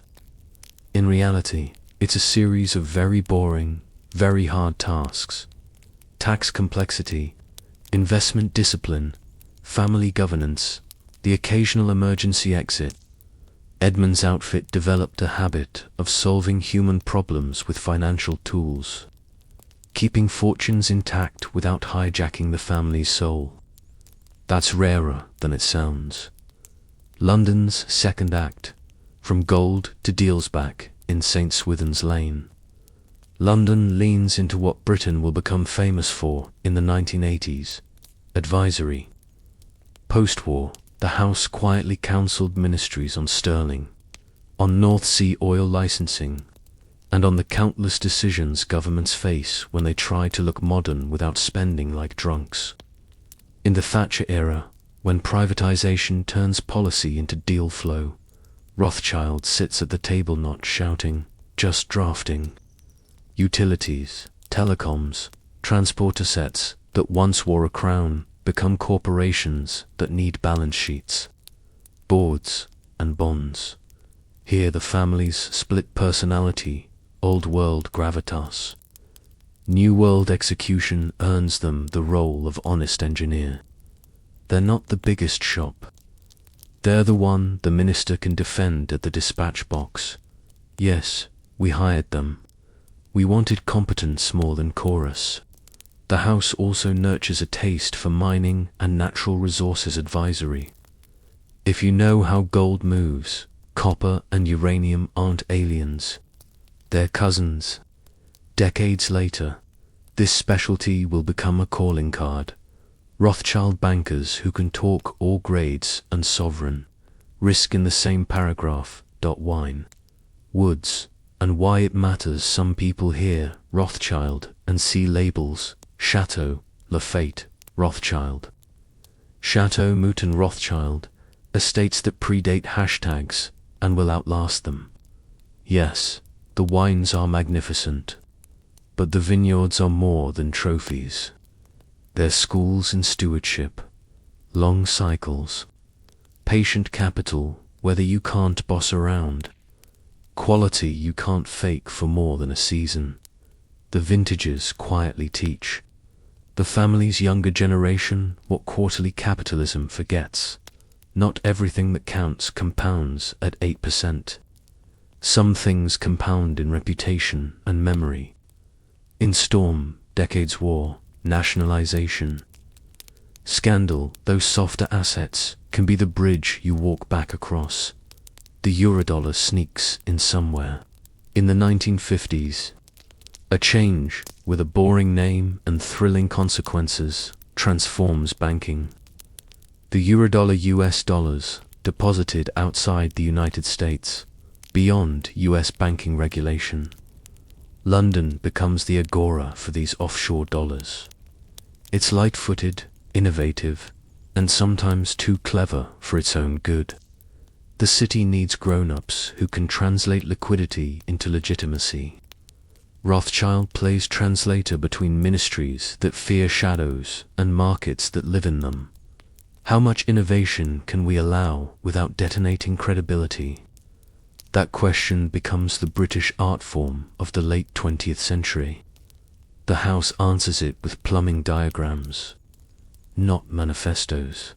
The family feud you needed even if they didn't by the late 1970s and into the 1980s. An argument ripens inside the London branch. On one side, Jacob, later Lord Rothschild, brilliant, restless, convinced that to compete in a world of sprawling financial conglomerates you must modernize ownership, bring in partners and outside capital, build a platform that can run with the megabanks. On the other, his cousin and senior partner Sir Evelyn D. Rothschild, with the intellectual gravity of Lord Victor, Rothschild standing behind earlier decades, convinced that the family's independence is the product and the moat. 100% family control, or you become just another shop shouting for league tables. This wasn't a tiff about furniture. It was existential. Jacob's plan looked like a fence. Broaden capital, scale product, institutionalize success. Evelyn's plan looked like defense. Keep the partnership tight. Keep the client roster tight. Keep the risk profile boringly survivable.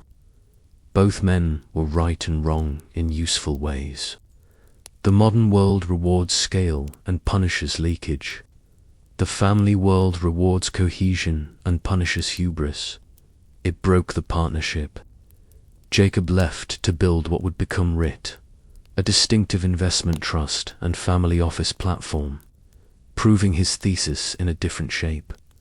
You can be a Rothschild outside Rothschild. Evelyn kept N.M. Rothschild Esons private, familial, and deliberately unfashionable, the bank equivalent of a tailored suit in a room full of logo hoodies.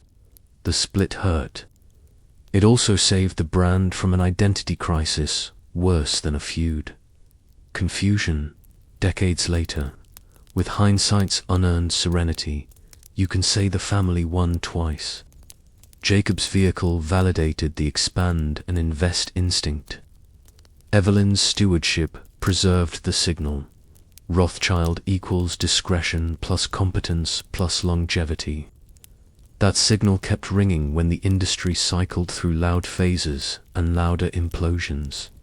The Maxwell, cloud rolls in as the 1980s turn toward their neon finale. An outsized figure barrels across British business.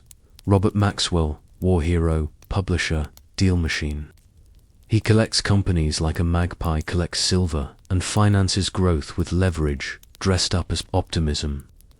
London's banking circle, including Rothschild, interacts with him. Advisory here, placements there.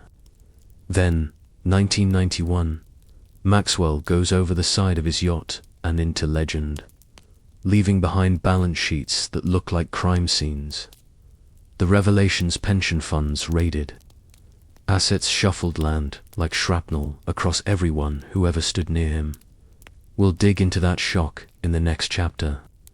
But mark it here, because it threads back through the feud. For Evelyn, Maxwell's implosion validated a creed. Caution is not cowardice. For every thrilling client who becomes a headline, there are a dozen quiet ones whose lack of headlines is the whole point. You keep your door brass polished by being selective on who gets past it. You keep your centuries by surviving decades. The work you never see. If you ask a partner from the late Cold War years what he did all day, he might shrug and say, "We kept promises." That hides 1,000 tasks. Advising a government on FX policy without setting the press on fire. Helping a family untangle cross-border holdings before a marriage or a ministry complicates both. Placing a sovereign issue quietly at a yield that lets the minister sleep and the investor not snort.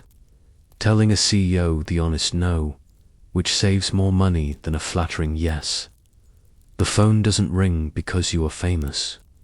It rings because someone whispered they won't embarrass you. That whisper is a 200-year annuity. A night in 1976 to remember the tone. Fog on St. Swithin's Lane, the kind that makes the street lamps look like operas. A junior partner returns from Whitehall with a folder that contains less than it weighs. Sterling has had another nervous week. The bank asks for views couched as questions. The partner pours tea, writes 2 pages that say in 400 words what committees say in 40,000. You can hold this if you stop pretending it is yesterday. Move here, signal here. Don't explain. He signs with a fountain pen, heavy enough to remind him not to use it casually, across the channel. A Paris cousin ends dinner with a minister by recommending the ugly fix rather than the elegant fantasy. The minister reacts with theatrical offense, then does the ugly fix anyway. In Geneva, Edmund signs off on a family's diversified allocation that won't impress anyone at a cocktail party, which is why the family will still be rich in 5 prime ministers. No one gives a toast. Everyone goes to work. What the dynasty kept, what it let go kept. Discretion as a product, not a personality trait. Bullion, literacy understanding, commodity plumbing better than almost anyone wearing cuffling. Selective advisories, serious files, minister-level phone numbers. Wine and culture as slow capital prestige that softens the edges of finance's hard. Reputation, let go. The fantasy of being the world's cashier. Wall Street took that baton and sprinted. The ambition to be a universal bank. Scale looks glamorous until it becomes a compliance department with a trading floor attached. The belief that family unity has to look like the 1820s. The modern version is Paris, Geneva, each with autonomy, shared standards, and a surname that acts like a warranty by 1989. As the Berlin Wall cracks and capital begins dreaming in global again, the Rothschilds stand where they like to stand, useful and unshowy. They have weathered nationalization, inflation, intellectual fashions, and a cousinly argument that might have sunk a lesser name. They chose small over sprawling, counsel over clamor. reputation over revenue maximization, and in doing so, they kept the one thing money can't buy after you've lost it: trust. Pull the blanket a little closer. The 1990s are about to serve up hubris in neon and a scandal with a yacht. The family will navigate both by doing what they've done since a ghetto shop became a dynasty: tighten the screws, say less than you know, and live to write the next memo. Scandal, recoil, and the modern map, 1990 today, the Maxwell wreckage. Why staying private beat going huge, how the Paris and London houses reinvented yet again, and what Rothschild actually means in a world where billionaires are individuals, not families. Asterisk, quick thing before we land this plane.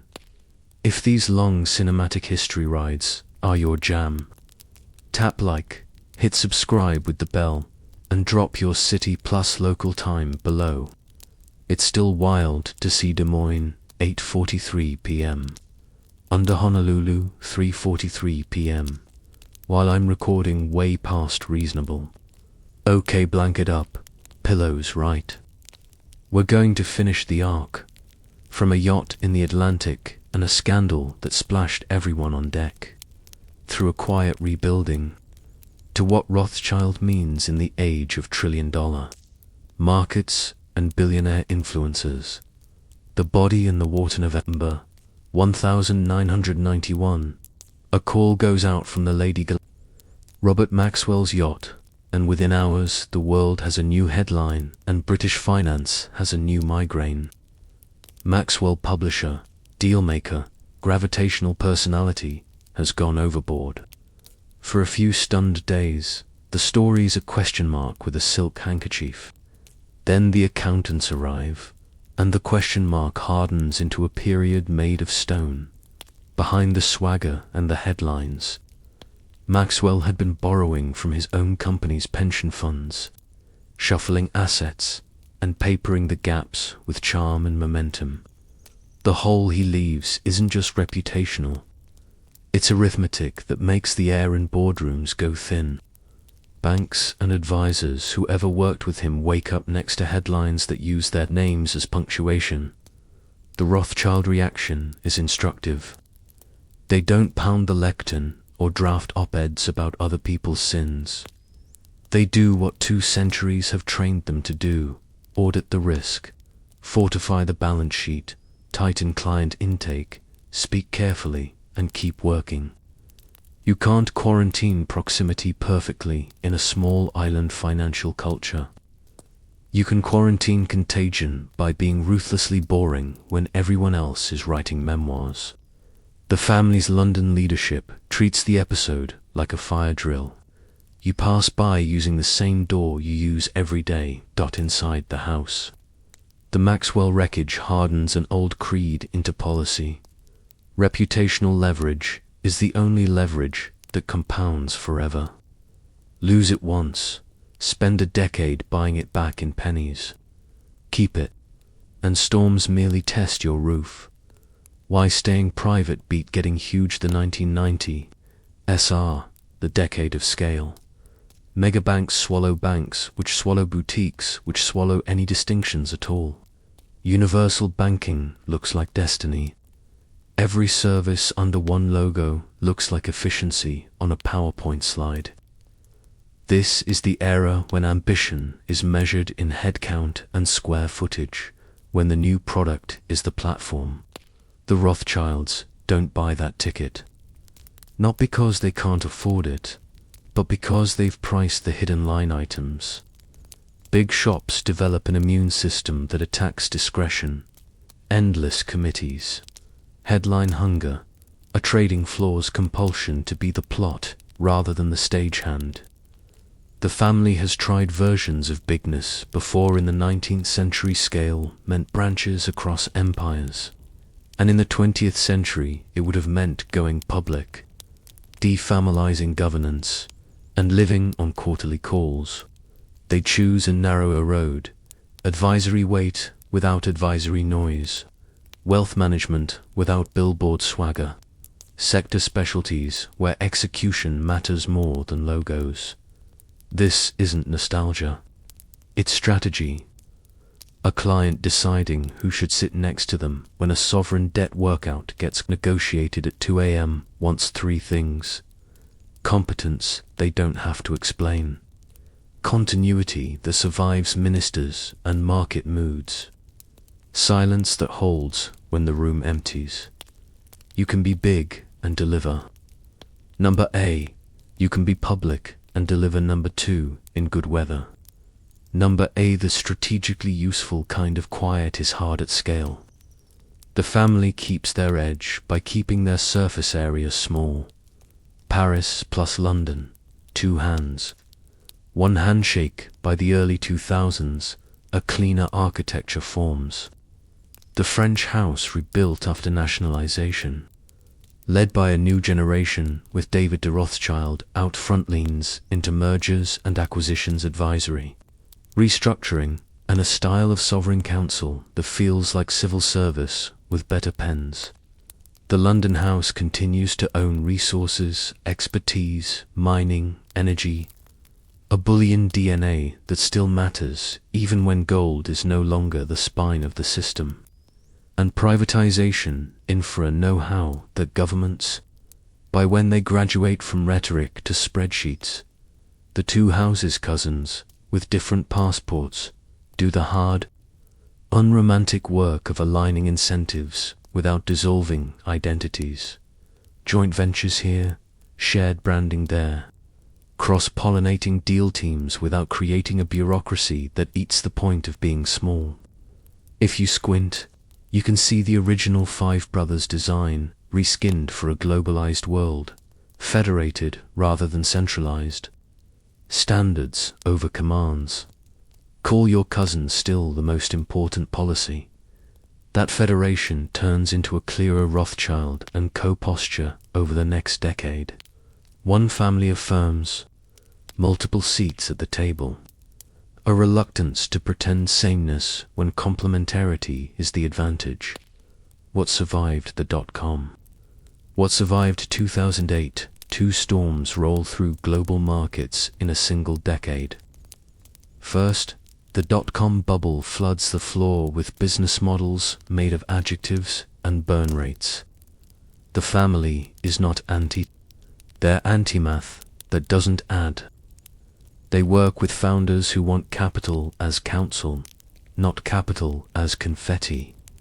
When the Nasdaq falls, like a lift cable snapped, most of the carnage is in places where disruption was a business model and profit an afterthought.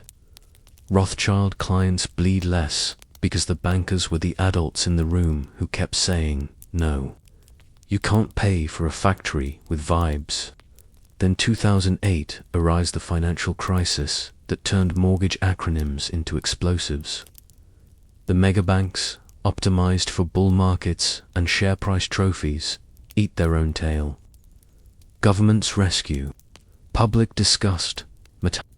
At boutiques and family-controlled houses, it's Tuesday. The Rothschilds aren't immune to market physics, but they weren't selling subprime dressed as prime. They weren't chasing row by stuffing risk into the cushions. They were boring. Boring becomes a luxury good in a crisis. When the dust settles, a lesson is printed in size 72 across the city and the street. Opacity plus leverage plus fashion equals obituary. Discretion plus alignment plus duration equals survivor. The business model. That doesn't trend what actually happens inside the rooms in the 2010s. Sovereign and quasi-sovereign advisory. Countries that need to privatize, refinance, restructure, or simply be told the truth, politely hire the house because the brand is an anti-panic device in the binder. M&A on hard mode. Cross-border deals where politics and antitrust and national security line up like tripwires. Other banks sell sizzle. Rothschild sells process. Restructuring. When interest rates rise or commodity cycles break, debt ceases to be poetry. The firm's advantage here is experience and lack of baggage, fewer conflicts, lest we're on the other side of your table. 2. Wealth and asset management. For families who've learned that big brand wealth shops are often distribution machines, not fiduciaries, a disciplined, multi-jurisdiction, tax-aware, low-drama solution feels like oxygen. Asterisk. Resources and energy. The dirty hands niche that connects geology to geopolitics to cash flow. If you've priced gold for 150 years, you don't flinch at a copper offtake agreement with 5 sovereign signatures. What clients buy isn't just a deal. It's time, the hours not spent explaining elementary concepts to talented generalists. The days not lost to internal conflicts. The months saved because the banker knew which call to make first. The family tree that grew sideways. Part of the family's modern durability is that not everyone had to be a banker anymore. The brand has branches: wines, arts, philanthropy, venture investing, impact finance, and the family's social capital shows up in board seats and endowments rather than empire blueprints. The result looks less like a rigid dynasty and more like a constellation, related points of light. Not all equally bright at all times, but forming a picture you recognize instantly. That looseness isn't decay. It's design. Families fracture when roles suffocate. The modern Rothschild deal is subtler. Shared standards, shared story, shared last name, different lives. The trade-off is less choreography, more individual choice. The reward is less rebellion and less risk. That one overamped cousin blows up the brand for everyone. What Rothschild actually means now, it doesn't mean richest family any more than the 21st century. Minted personal fortunes that dwarf what an entire 19th century clan could assemble. It doesn't mean the people who secretly control everything. Unless by control you mean answer their phones and do long division at 2 in the morning. It doesn't even strictly mean bankers, not as a monolith. It means duration. A proof of concept that wealth plus reputation can be maintained across 8 generations without calcifying or combusting. Discretion. A refusal to monetize the brand by being noisy. Quiet is hard to fake and easy to sell. Calibration. An instinct for scope. How big to be to matter. How small to remain sane. Plumbing. An almost artisanal mastery of the pipe's bullion markets, sovereign processes. Resource realities beneath the shiny faucets. Everyone sees on CNBC.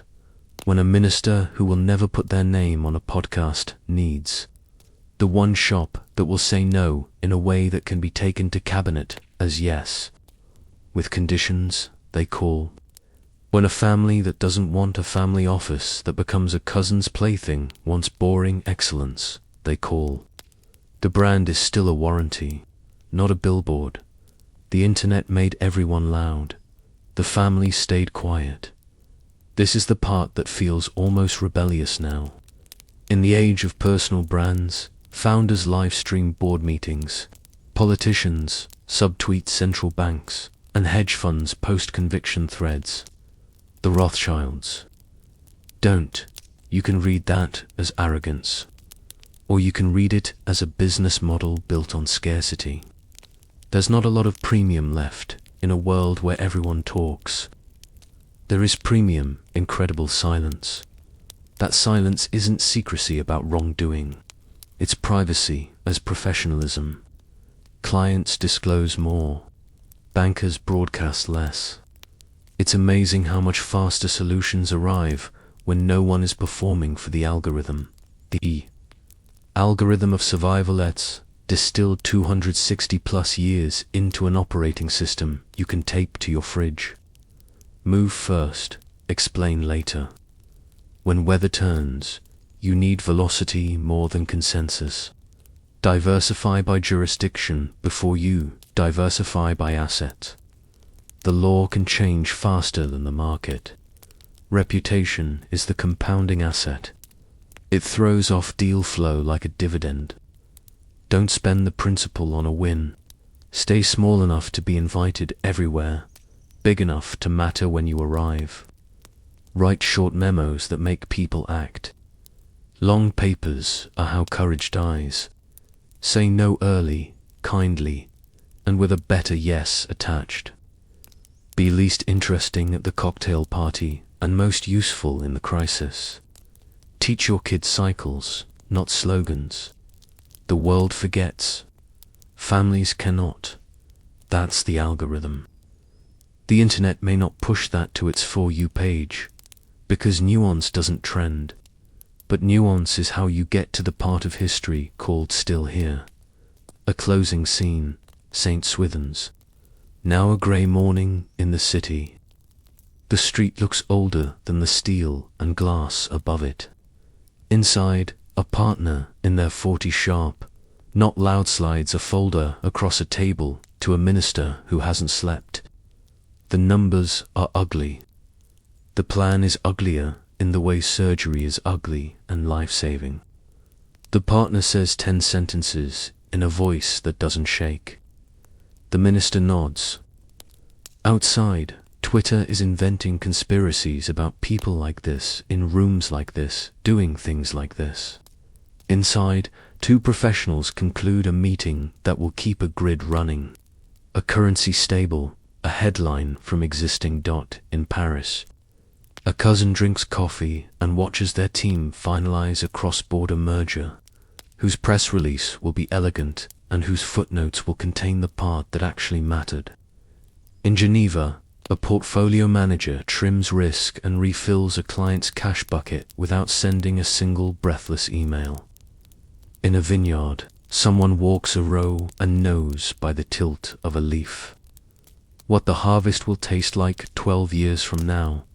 This is the family now, useful in small rooms, patient in long cycles, invisible in the places where visibility would be expensive. The point of the story, and why you're cozy right now. Lots of people become rich. Fewer build something that outlives their biography. Fewer still adapt their structure every time the world changes shape. Ghetto to court agent, gold courier to sovereign lender, war financier to boutique counselor. Dynasty to federation without losing their signal. The Rothschilds did not win history. They survived it in a way that feels like winning when you zoom out to a 250-year chart.